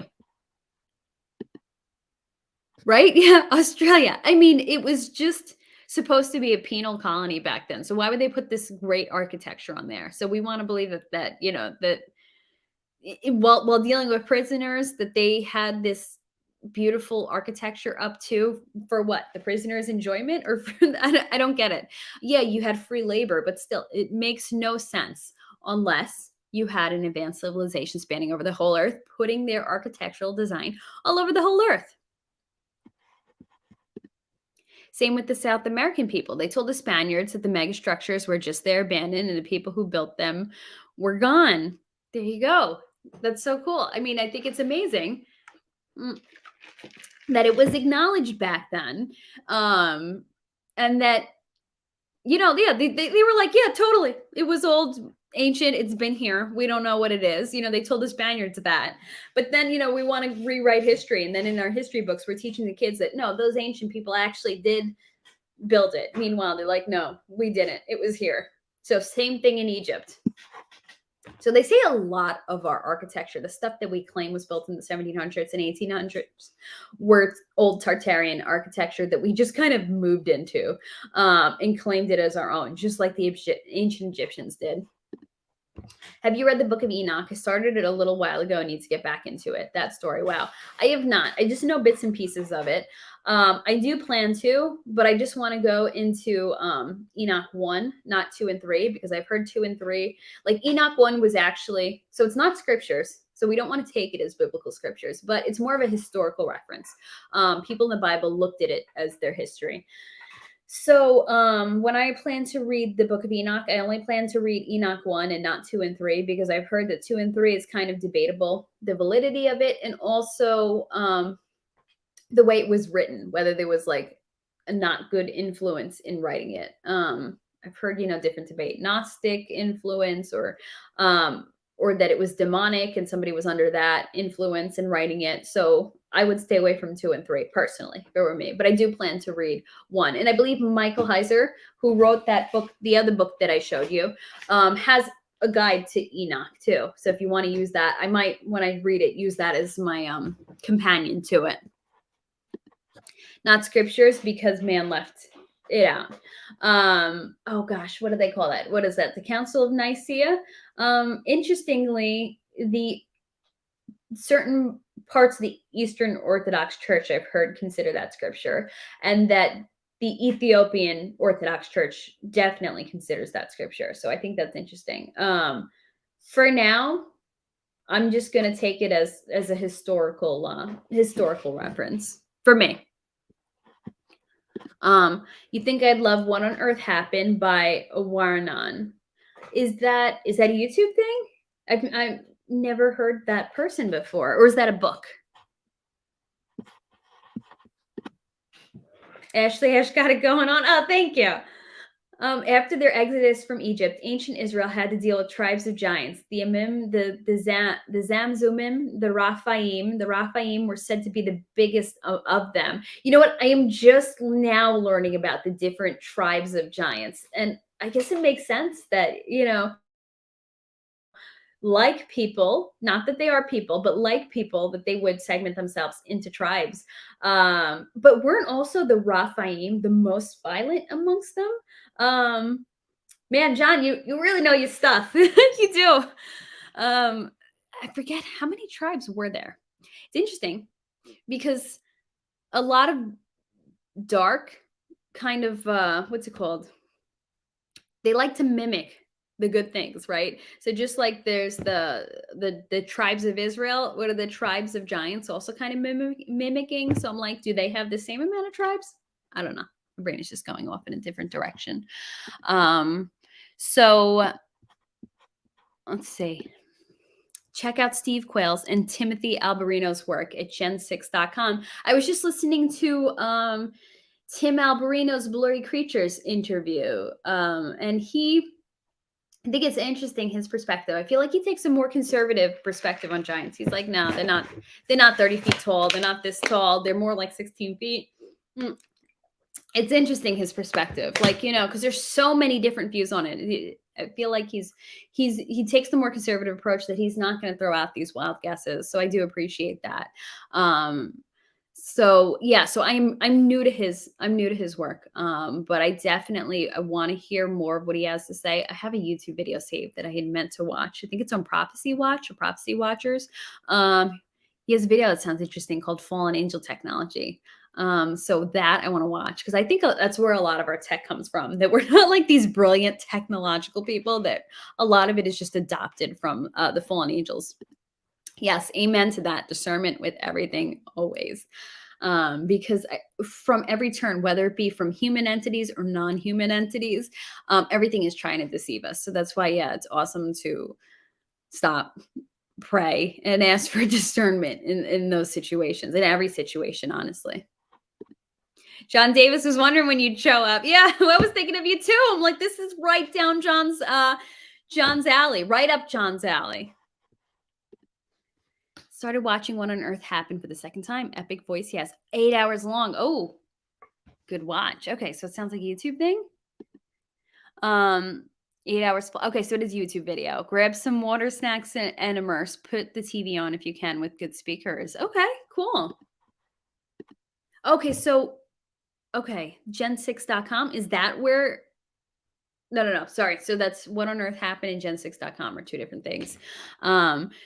But yeah, so I know about Tim Alberino, but I'm not familiar with Steve Quayle, but I'm definitely going to look at this website.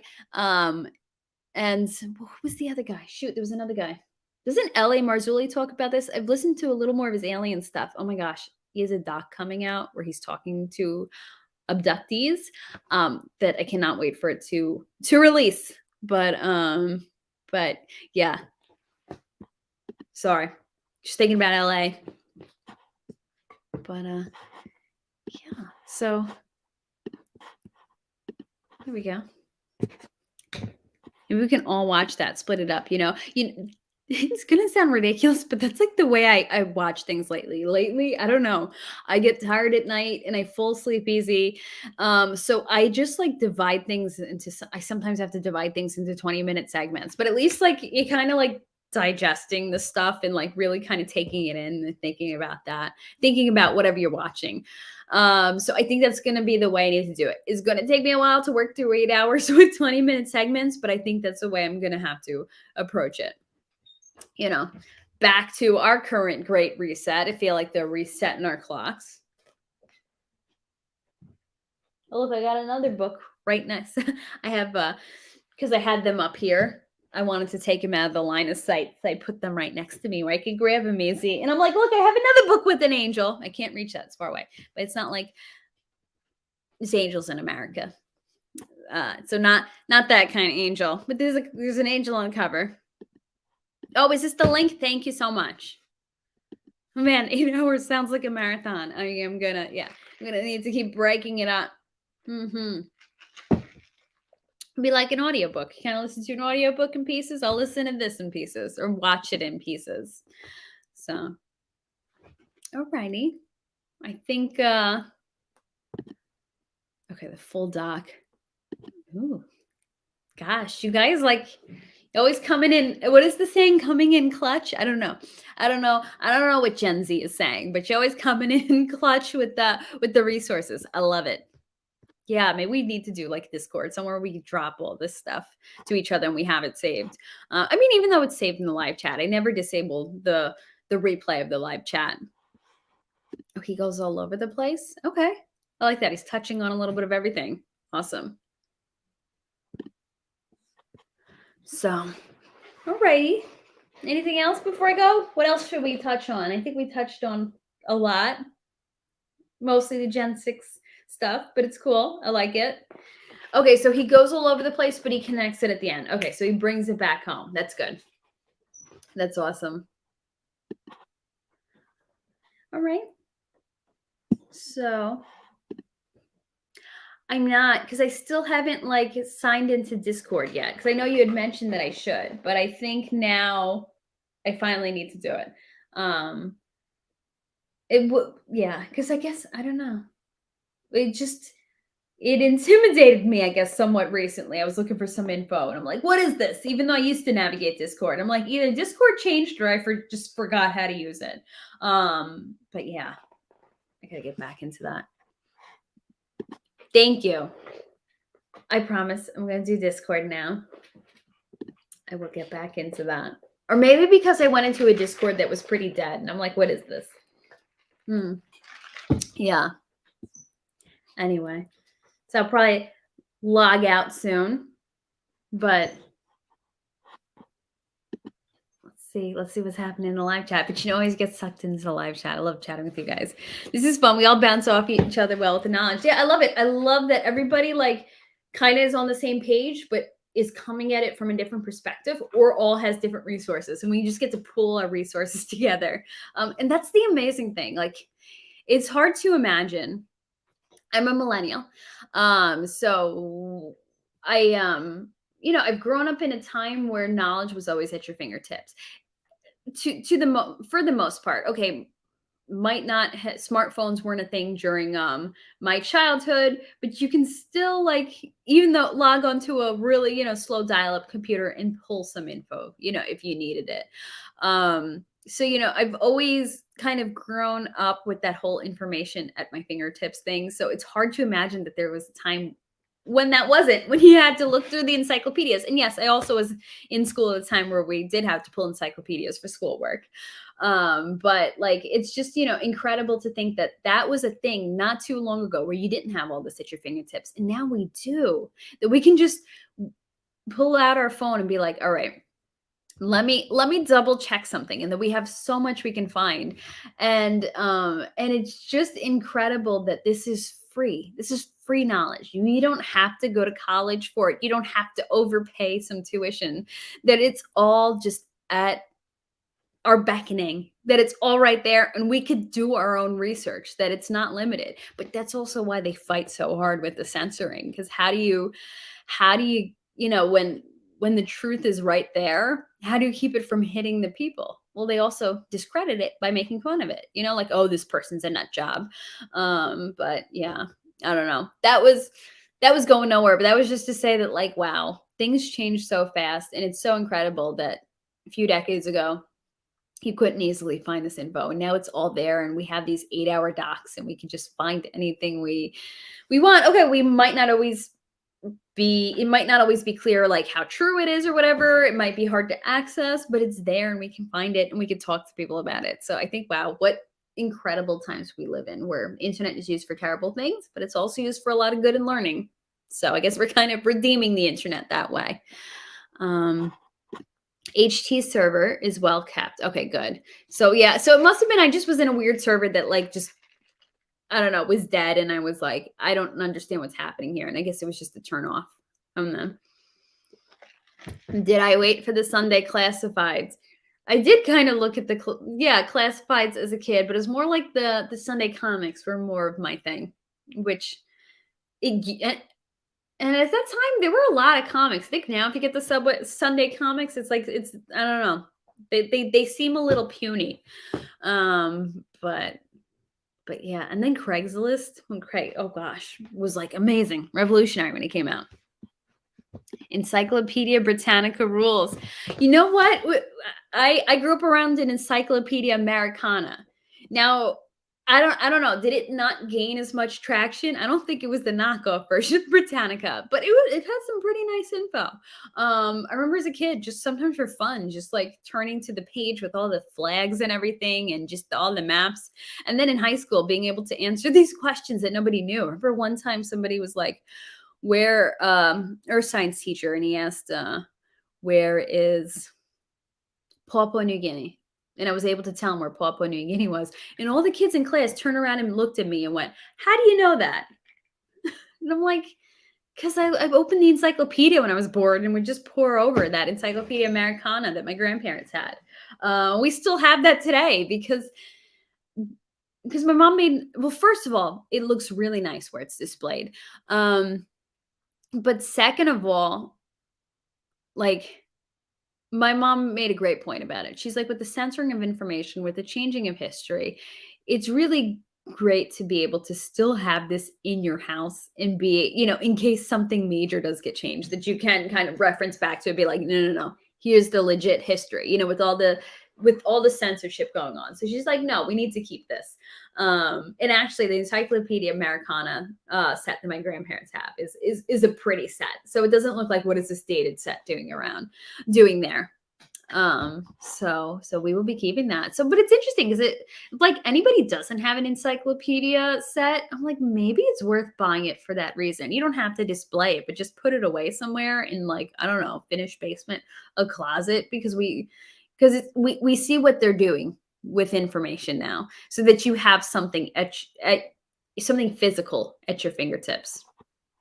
More college professors probably can't dive this deep anyway. Some might, but most won't. Yeah. Because you know what? It's the almighty dollar, right? That drives them. They're like, as long as they're getting paid to teach whatever whatever they got to do, they're not going to care. They're not going to deep dive. But here's also the thing: when people push against certain ideas, certain narratives, they get pushed out of their community, whether it be the historic community, the scientific community. Like, there are people that will point out certain things with climate change, and they will get pushed out. Their research will get defunded. They will not be a part of that community anymore. So because of that, people don't want to come out and tell the truth. So there's a fear. The money rules, money talks in this thing, but there's also a big brainwashing. Has anyone been in a college or university lately? There is so much brainwashing happening where, I mean, you don't even have to. You could be like talking to the people who watch the news and are brainwashed by it. It's clear that there's so much brainwashing going on today, that they can't even think outside their box. So yeah, you're right. They probably can't. They can't. Yeah, some of them can't because, the hands are tied, but most of them can't because they're brainwashed. Okay, so that's the one you have. Is that a regional thing? Is that like, is that what we have on this coast? Maybe that's it. And in this county, but I really liked it. It was a really nice set of encyclopedias. And they are cool to look at. I haven't cracked one open in a while, but I just like that they're there. And then if you're in the right type of house, like my grandparents' house is like craftsman inside, they look really nice on display in that craftsman thing. Oh, and thank you, Crypto Journeyman. I know I said I was going and then I stayed because, me, I'm going, but then I have fun in the live chat and I don't want to go yet. So cool to be here. OG King of Bashan in Numbers 21 and Exodus 3 was a giant whose bed was said to be 18 feet long. He was killed at the Battle of Edrei by the army of Israel on the way to the Promised Land. Yes, because wasn't Israel just like full of giants? And in order to take the Promised Land, they had to defeat them, right? They had to drive the giants out of the Promised Land, which is incredible to think that there was just that the Promised Land was filled with giants, and it was like an infestation that they just had to go in and clear out. And there we go. It was just like the norm. It was this normal thing that, like, oh yeah, the king is a giant. That's incredible. But also, like, the history of it, his bed was said to be 18 feet long. How come we're not finding this evidence anymore? Was it destroyed or is it hidden? It really makes you wonder. But also, like, think about, okay, how could I say this in a way where the algorithm won't be like, this is terrible, you can't say these things. But there are certain cultures in certain parts of the world that their way of taking over is that they destroy every single historical piece of evidence. You see insane evidence in the Middle East, not evidence, architecture in the Middle East that get destroyed as a way of overtaking. Like, that's the way that culture overtakes. So, so was that destroyed? This evidence, the physical evidence of these kings, was it destroyed through that type of overtaking? Or is it all out there, but like covered up by entities like the Smithsonian with the Middle Eastern version? I don't know. It just makes me wonder. Um, but that's yeah, that's amazing that I had not heard of this king. I wasn't familiar with that, but 18 feet long. So this wasn't a Goliath type of giant. This was a major giant. And I wonder, I heard somebody talking about this lately. So, and I think they had said what, the answer to this question, but I can't remember it now. But like, was this giant ruling over people or were they ruling over other giants? I feel like I'd heard that there were some giant kings that ruled over regular folks, or or was it the regular folks were kind of like the slaves of the giants? I don't know. The same door to door salesman, is that it? I gotta ask, was it a door to door salesman that my grandparents got that from?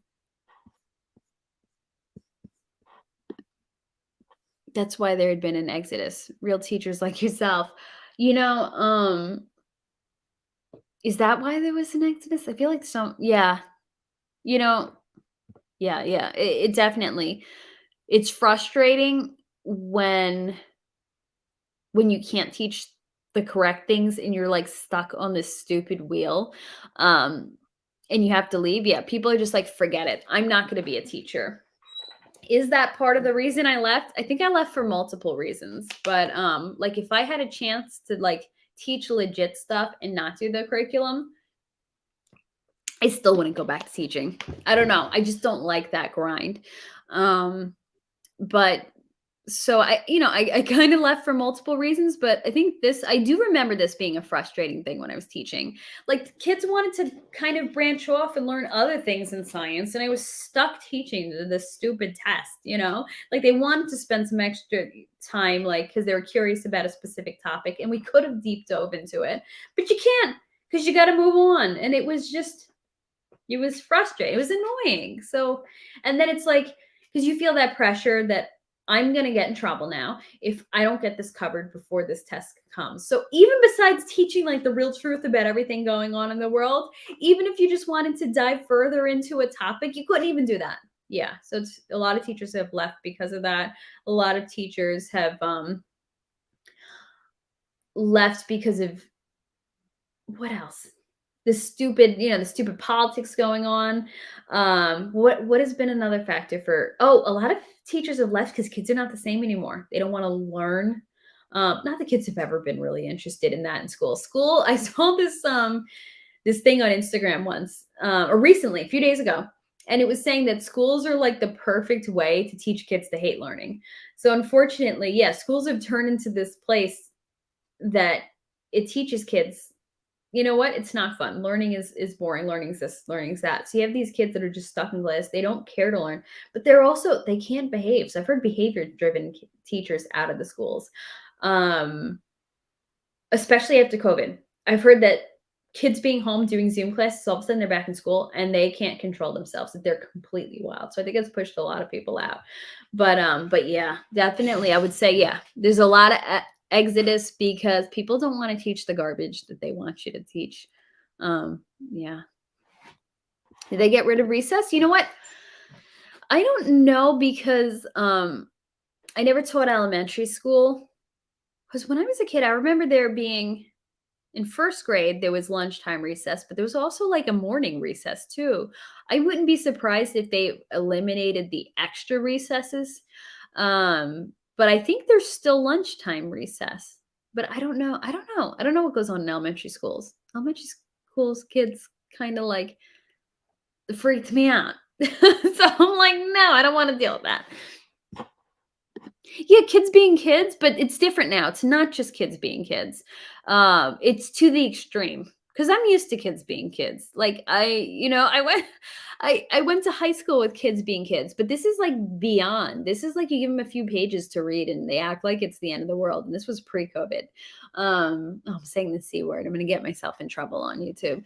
But no, they're saying it's like to the extreme. Like kids were kids, but they knew when they had to kind of sit down and do what they were supposed to in school. They're saying it's like extreme now that they like they don't know self-control and how to manage their own behavior anymore. So I don't know. Like your parents just letting their kids run wild inside the house.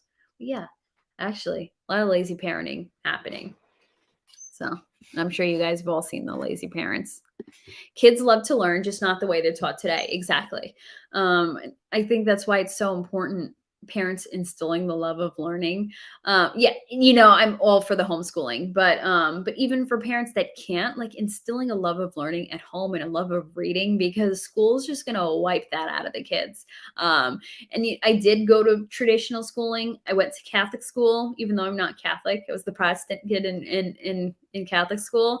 I went to public school. I went to private college and grad school, but I also did a little stint at the community college to make up some credits before I graduated. Um, and it just, so I went through all that regular schooling. And if it wasn't for my parents instilling like a love of learning, I would not be a curious person anymore. That would have sucked it all out of me. Because yeah, they just suck the fun out of everything, man. The teachers and the schooling. It's crazy. Oh, Brian says to ask for a wrench for links. It's crazy that we don't know the math and engineering it took to build the pyramids today. A lot was lost after the flood, suspected Nephilim knowledge. So with the wrench, so the easiest way for me to do it is comment in like the actual comments, not the live stream. Comment in the comments that you want a wrench, and then from there I can more easily make you a mod so that you can send links.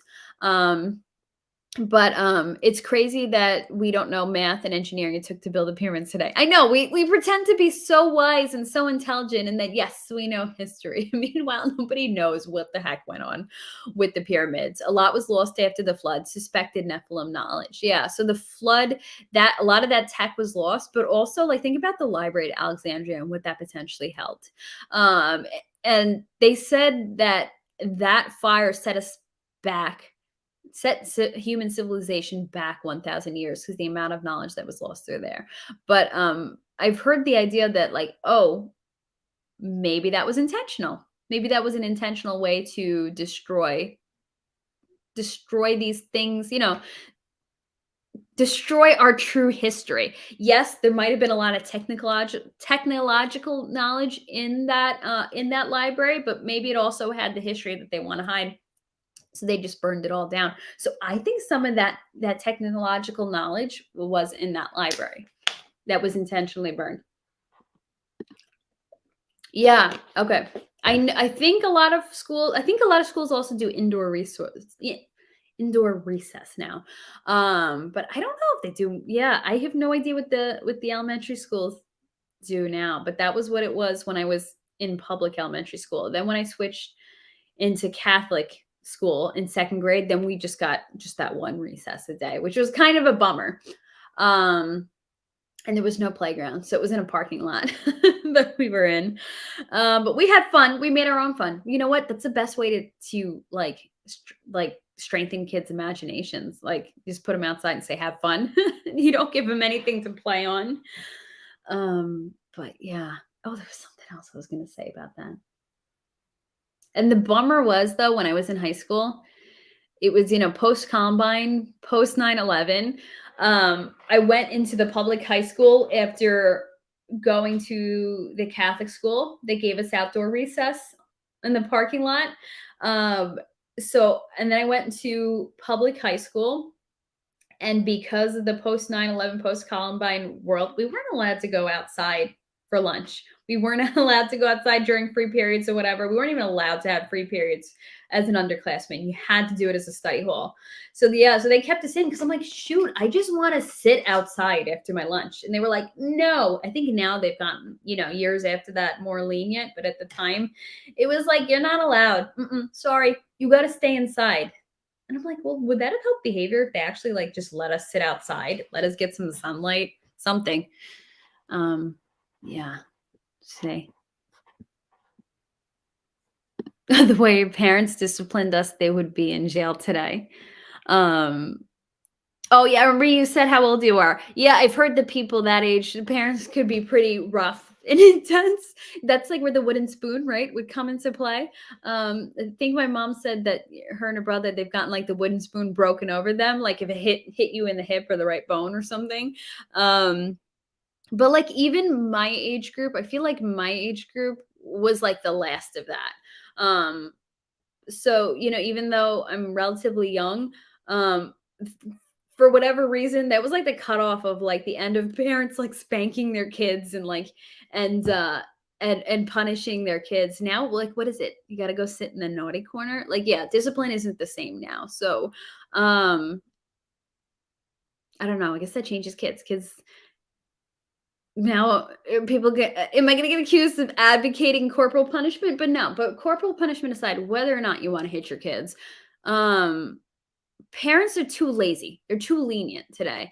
And I think, yeah, that does lead to a lot of behavioral issues. And the thing was, it's like, okay, my parents weren't like scary mean, but when they mean business, because yeah, but that's just gone. Kids walk all over their parents now, but and I see a lot of lazy parents.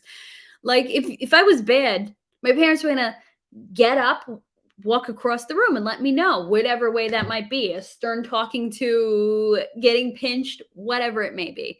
Um, but like now, you see parents, they don't even stand up to address it. They're just like, hey, yeah, yeah, yeah, stop. Yeah, of course kids are going to behave badly with that, I don't know. I'm not a parent, but some things are just clear, in terms of strictness. But even as a teacher, you kind of gave you a different perspective on it. But yeah, 100%. The discipline today is off. Yeah, yeah. I went there my senior year of school just to catch up on some credits.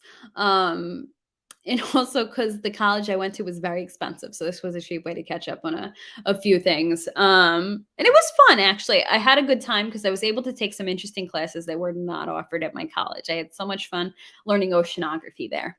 That was cool. Was the tech lost? Oh, interesting. Or is it being hidden from us? Let's ask the Vatican, the Vatican archives. Yeah, it makes you wonder. I do think some of it was lost, but I do believe, yeah, a lot of it is hidden and that they're using it, whoever the powers that be, to their own benefit, but hiding it from us. Yeah, like free energy. We all believe it's a thing, but no, it's hidden because you can't make money off free energy. The flood is an acceptable excuse. What happened to the knowledge of how to go to the moon? We accidentally erased the hard drives. Really, really. That is yeah, I agree. That's ridiculous. And that's the first time, I mean, relatively recently was the first time I ever heard that excuse.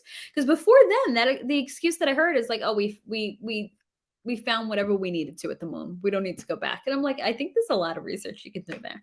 But yeah.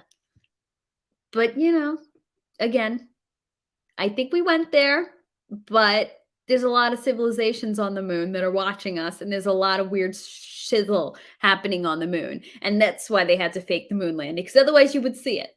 But yeah, it's all right. Agree to disagree. Wire hangers were the worst, though? Oh, no, no, no. I've never, thankfully, yeah. Me or my friends, I don't think any of us ever got the wire hanger. But yeah. I know that was the thing for Mommy Dearest.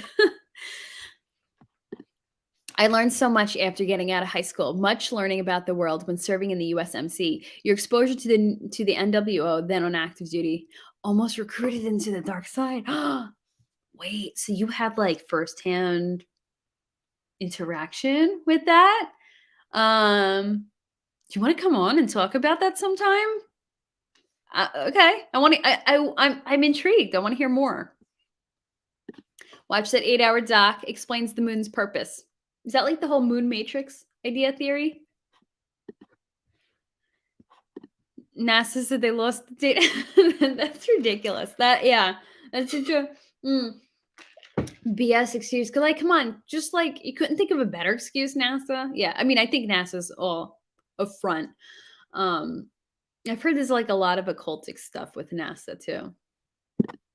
But yeah, but John, want to come and talk about it sometime? I'm curious. You took oceanography. You think you got a C? Did you like it? I loved it. I'm not trying to be a jerk. I got an A. in it, but I'm saying that to just to show that I loved it that much, that it was just like, oh my gosh, I was into it. I wanted to sit there and ask questions and do the lab and everything. So I had a good time in it. I think it also depends on the teachers. I had some excellent teachers teaching it to me, my lab teacher and my teacher for it. So really, I think a lot of this stuff does come down to who's teaching you, and they both liked it. And when they like it, then it's contagious. But also maybe it has to do with the what level it was taught at. So at this community college, um, I went to an academically rigorous college. So when I had to take these extra classes at the community college, I loved it. It felt like high school. It felt so easy. So it could be because maybe it was taught at a more introductory level and I was taking it as a senior, or maybe the professor was amazing. Maybe you were taking a higher level oceanography class. I don't know, but because there's so much to the ocean that's unexplored. We know that, right? That there could be a lot of stuff going on there, and it wasn't so much talking, obviously about that, but it was nice to learn just the generalities of how the ocean works. Because then when you put that together with like all the mysteries of the ocean and are there civilizations under the ocean, then you get a better understanding of how all that works. So hey, it was useless. It's applicable to high strangeness. You get in there, John. Would love to hear your stories sometime. You don't have to do it tonight because I'm gonna log off soon because I have to pee. But I'm sorry. Was that TMI? When you hang out with me, that's what you got to deal with. Like I guess it embarrasses my sister sometimes admit because I could be I don't know, big personality sometimes, a ridiculous, over the top, whatever you want to call it, animated. So when I'm in public, sometimes my sister, I'll just say out loud, I have to go potty.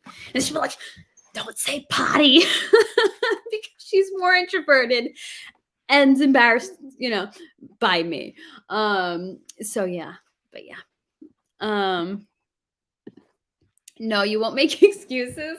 No, but legit, like I really cool teachers at this community college. It was they did a nice job really teaching it and making it engaging and everything.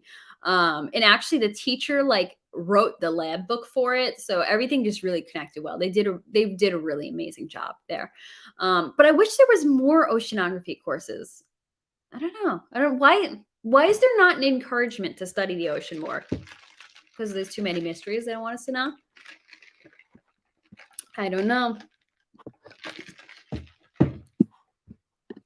Not much more details than I was asked if I'd be willing to fire up on American civilians who refused to surrender their firearms. I answered not only no, but hell no. My career ended shortly after. Oh, that's amazing. Wow. That's crazy. My dad was a Marine too. Thank you for your service, man, and thank you for not betraying us all. And it's really incredible because I think about that a lot lately. That the military was one thing years ago. That there's a lot of good people in the military that love their country and they want to serve it. But when you think about now what the military is today, like think about what they did with that mandate. That was a purging of the ranks, right? Anybody non-compliant, they got rid of. I mean, and yes, they've been purging the ranks since Obama.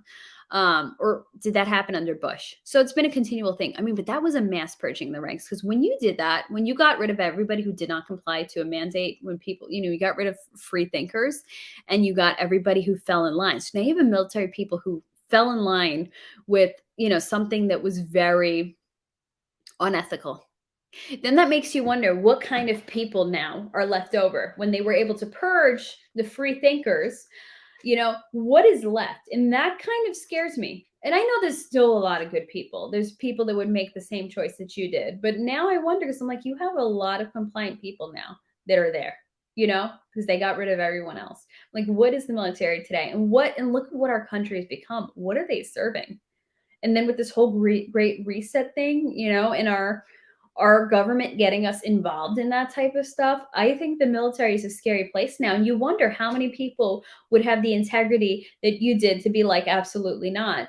And, be willing to sacrifice their career. So I think we're at a really scary place in, the times that we're at. And so my question to you, so your career ended shortly after. Now, was it because you said, forget this, I'm out? Or was this because they made life hard for you after that? I'm curious. You know what? I never studied astronomy, but there's like I signed up for one of those free courses online. Think, what is it like? Coursera. There's a few different ways you can do it. You can take free college classes online. I signed up for one that I didn't get to finish, but I think I could still access. And it's like about astronomy and archaeology. So, like all that ancient or architecture that lines up with astronomy and everything. It was done by I think an Italian university in Milan. Yes, 100%. Thank you, John, for being willing to protect us. I mean, it's unfathomable that our government would want to hurt people like that. But when you look at everything else that they've done to us, I'm like, you know what? It's not surprising. They've constantly used people to, experimented on people throughout history. So why would this be any different? We're just things. We're just pawns to them. But also, that shows how important that amendment is, the Second Amendment. The fact that they want to rid us of it basically makes you want to do everything the opposite of what the government wants. So they're not trustworthy. Malone Lave. Absolutely. Yes. John Davis, you are a boss. I'm completely blown away by that story. Again, I'm not like surprised that you would be asked that, but it's wild to be able to meet somebody who had to come up against that and deal with that. What year were you in the military? You said that was 1991, right? Okay, I was looking at your previous comment. So 1991 active duty. So that was your first exposure to the NWO, and it started you on your journey of learning about how the world works. Guy who answered yes to that got promoted. Look what that shows about those people in those upper levels. That says a lot. Because really, like, how else do you climb the ranks without being compliant? So it really should make you question who the leaders are, right? I mean, and again, I'm sure back in the day there were some really wonderful leaders who have done great things, but now, I mean, that kind of really makes you question the leadership. If compliant people are the ones getting promoted, it's crazy, it's scary. You were part of the purge during the 90s, during the budget cuts for the military. Oh, okay. So that was like when the Clintons, right? They just started. So this is okay. So this was going on even before Obama. I didn't make the cut on that question, whereas others did. Okay. So that interesting. So these were the budget cuts under the Clintons, and that was a deciding factor. Some evil people, man. Just dropping in for the like. Back in your cage now, chat. Well, thank you, Toxic Hex Hogs, for that like. I back in your cage? No, don't be in a cage. Be in a okay. What is it? Hex hog. What is a hex? What is another thing for a? Do they? No, they do sleep in cages. So back to your cage, a hedgehog. I was about to say, what about a hedgehog room? My friend has a room for cats. Maybe a cat room, a hedgehog room. But thank you for that like. Yeah. So, but look at this. So these purges have been going on since the 90s. And what are the powers that be but patient? They're in the long game. So the 90s were 30 plus years ago, right? 1990 was 32 years ago. So they've been doing this for decades, the purges. What are they gearing up for in making, in forming their compliant military base? Very interesting. Craig keeps them locked up 99% of the time. Well, then thank you for coming out just for the like. Can I feed you a hedgehog treat? Gosh, man, John, really making the wheels turn in my brain. Because like I said, not surprised by this, but it's really incredible to actually to speak to someone who has experienced it. And people want to say this stuff is conspiracy theory. I'm sorry, but like the conspiracy theorists are winning in the sense that everything's coming true, right? It seems like we've been right about everything. So is it really a conspiracy if that's the truth? I don't know. So, but yeah, John, if you ever, I mean, I know you said that's the whole story, but if you ever want to come on and talk about it, you are welcome to. You can tell your story. Um, and it's pretty cool that was the start of your journey. That you were like, you know what, this is legit. This is I've just experienced it. Um, yeah. I'm sorry, I don't have much more to say. I'm just like shell shocked by it because again, it's something you always hear about, but you never meet somebody who actually participated in that. Um, pull up a 5-minute video for us. Do what you got to do, then come back and keep it going. No, but also I have to be awake early to work tomorrow too. But yeah, but it's all right. Saturday. I'll be back Saturday. I don't know what the topic is. What do you guys want to talk about Saturday? Or John, do you want to come on Saturday? Or are we just like all going to get automatically banned from YouTube for talking about that truth? And thank you so much, Brian. I'm sorry. I forgot to say thank you because I got distracted pull the video up and come back. Thank you. Thank you guys so much. I appreciate that, Brian. You're always so nice with that consistent tip, and you always crack me up when you're like, well, here, instead of going to the bar, you can have it. Yeah, no, but I like being here with you guys. So, but tell me, what should we talk about Saturday? Any suggestions? Any? I'm curious. It's like there's a million things to talk about. But like, I don't know. I never know what to pick. It's like, an overabundance of information. Yeah, John, we're all pulling for you. If you want to, even if you don't want to show your face, there's a way you can come on and just talk, and just like turn off your camera basically. I mean, no pressure, but everybody's really excited. Are you on Twitter? Are you following me on Twitter? I didn't see you on there. But otherwise, you can DM me through there if you'd like. But any other thoughts if John doesn't want to come on Saturday? Any other topic requests? I don't know. There's a lot we can do. Anybody watch? You full pressure, right? We're all full pressuring. Shoot, what is Destination Truth? I just bought the first season of Destination Truth. It was like on sale for really cheap. So I'm like, I can afford this. I used to watch it when it was on, and it was always talking about these different things. But like, so it was like my first exposure to like this thing that like, wait, elves might be real, and that sometimes there's people that hunt for evidence of it, and they find some evidence. So I'm like, I need to revisit that. If anyone's interested, the first season is like really cheap on Vudu if you want to start doing that. Actually, there's a big sci-fi channel sale on Vudu if anyone wants to buy Defiance on there. That's very, very good. Watch The Forgotten one day. Curious on your input. Okay, I've heard of it, but I haven't seen it. Oh, cool. Awesome. So you are game? I would love that. Anytime. Is that what you mean? Saturday's cool that you will come on? Am I interpreting that wrong? DM me on Twitter or email me so that we can set that up.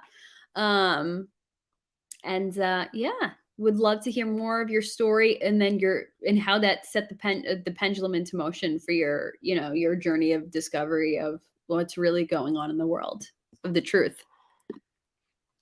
Play with snap camera filters and get a goofy one to talk about serious topics. You remember that what was it, like the Microsoft meeting thing where somebody was having a work meeting with their boss and the boss accidentally turned herself into a potato and didn't know how to change the filter back, so she had to conduct the whole meeting as a potato. That's one of my favorite examples of that. Okay, no, I thought my thing was glitching out again. I hope it doesn't do that on Saturday. Yeah. Okay, you got everybody excited, John. So I hope I didn't misunderstand, but I hope I hope you could come on. So yeah, so find a way to reach out to me and we will work that out. Okay.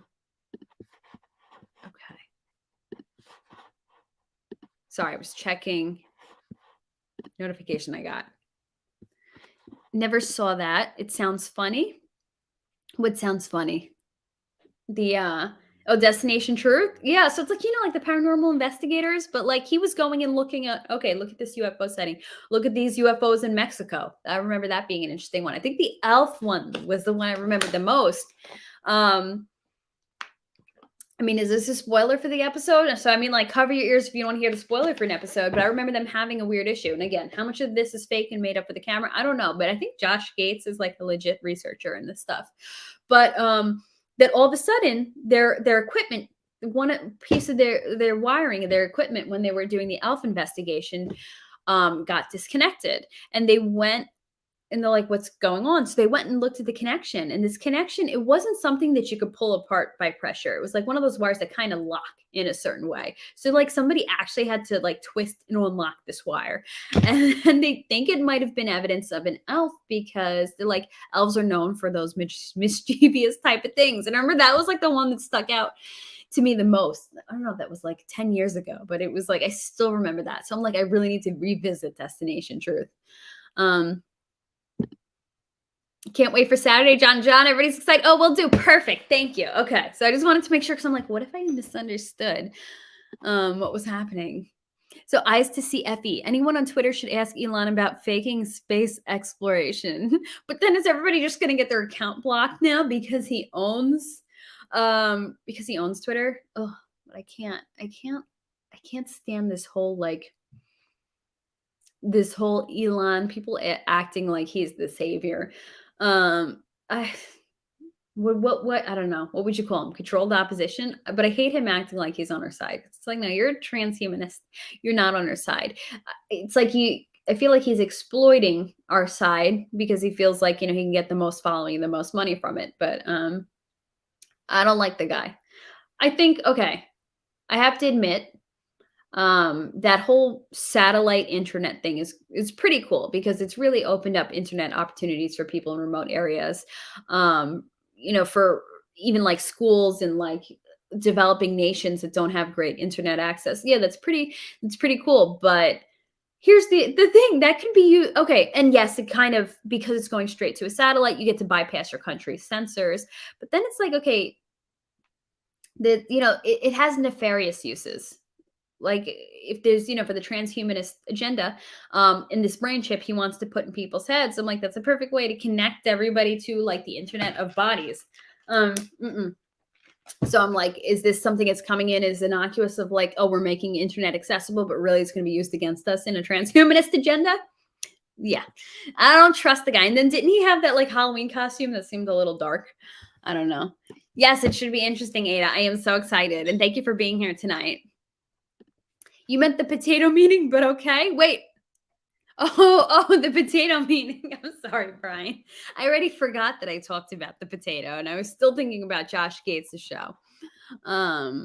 Yeah. Oh no, you have to look for that potato meeting thing, or if I come across it again, I'll send it to you. So, all right, guys, we're in for 2 hours. I'm gonna leave it at that. But I hope you all have a wonderful night. And thanks for being here tonight. And I'll see you Saturday. And thank you, John, for being willing to come on. And it's kind of funny seeing all these accounts coming back trolling Biden balanced again. Okay, yeah, it has been interesting.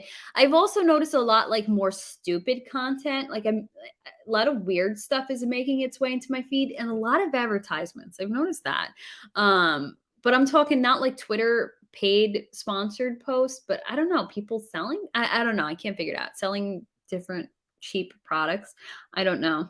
Maybe those are sponsored posts. I don't know, but not the same level of sponsored posts. Yeah, so it's interesting to see stuff coming back, but not everybody's back. They still haven't reinstated Katie Hopkins' account. So it's almost like, is there also an agenda with who they're reinstating?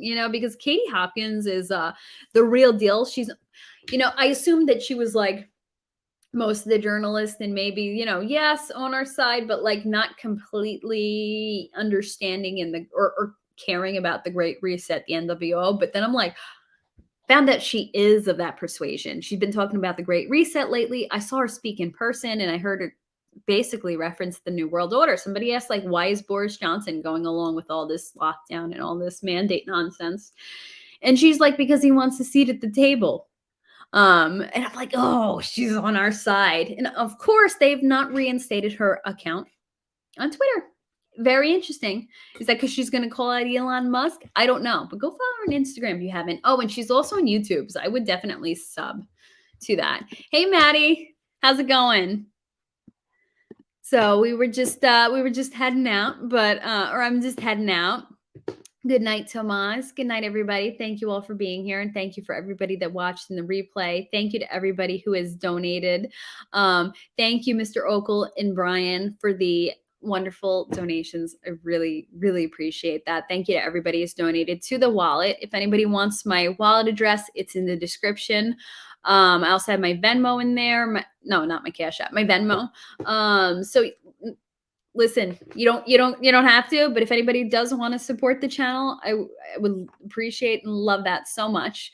But no obligation, even if you can just give me a like, a sub, or a comment in the comment section, not just the live thing, so we can kind of mess around with the algorithm a bit.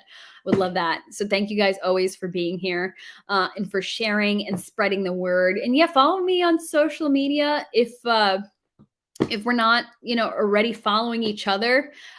Sometimes, I can't always connect the YouTube account with the social media account. So if you just want to like send me a message or a tweet or whatever and be like, hey, it's me, so I could like follow you back and then I know who you are, that would be helpful to me too. So great stream. Absolutely fantastic. Love the Angels and Demons talk. We'll be asking more about that Saturday with John Davis. You rock, Ashley. Oh, thank you so much. Yeah, and thanks for being interested and asking about those things. And yeah, let's throw some questions at John because John, you seem super knowledgeable on this. So we'd love to pick your brain. Hex Therapy Live is telling Ashley she needs help setting up her YouTube homepage to get the live streams to the top of the page. She can really use some of your tips. Yeah, I can definitely. I am like, okay. I'm not like completely tech. I don't want to say what's the word. I was gonna say tech disabled, but is that gonna get me in trouble? But yeah, I'm not tech handicap, but that's bad. I don't know. Everything is politically incorrect to say now, but yeah.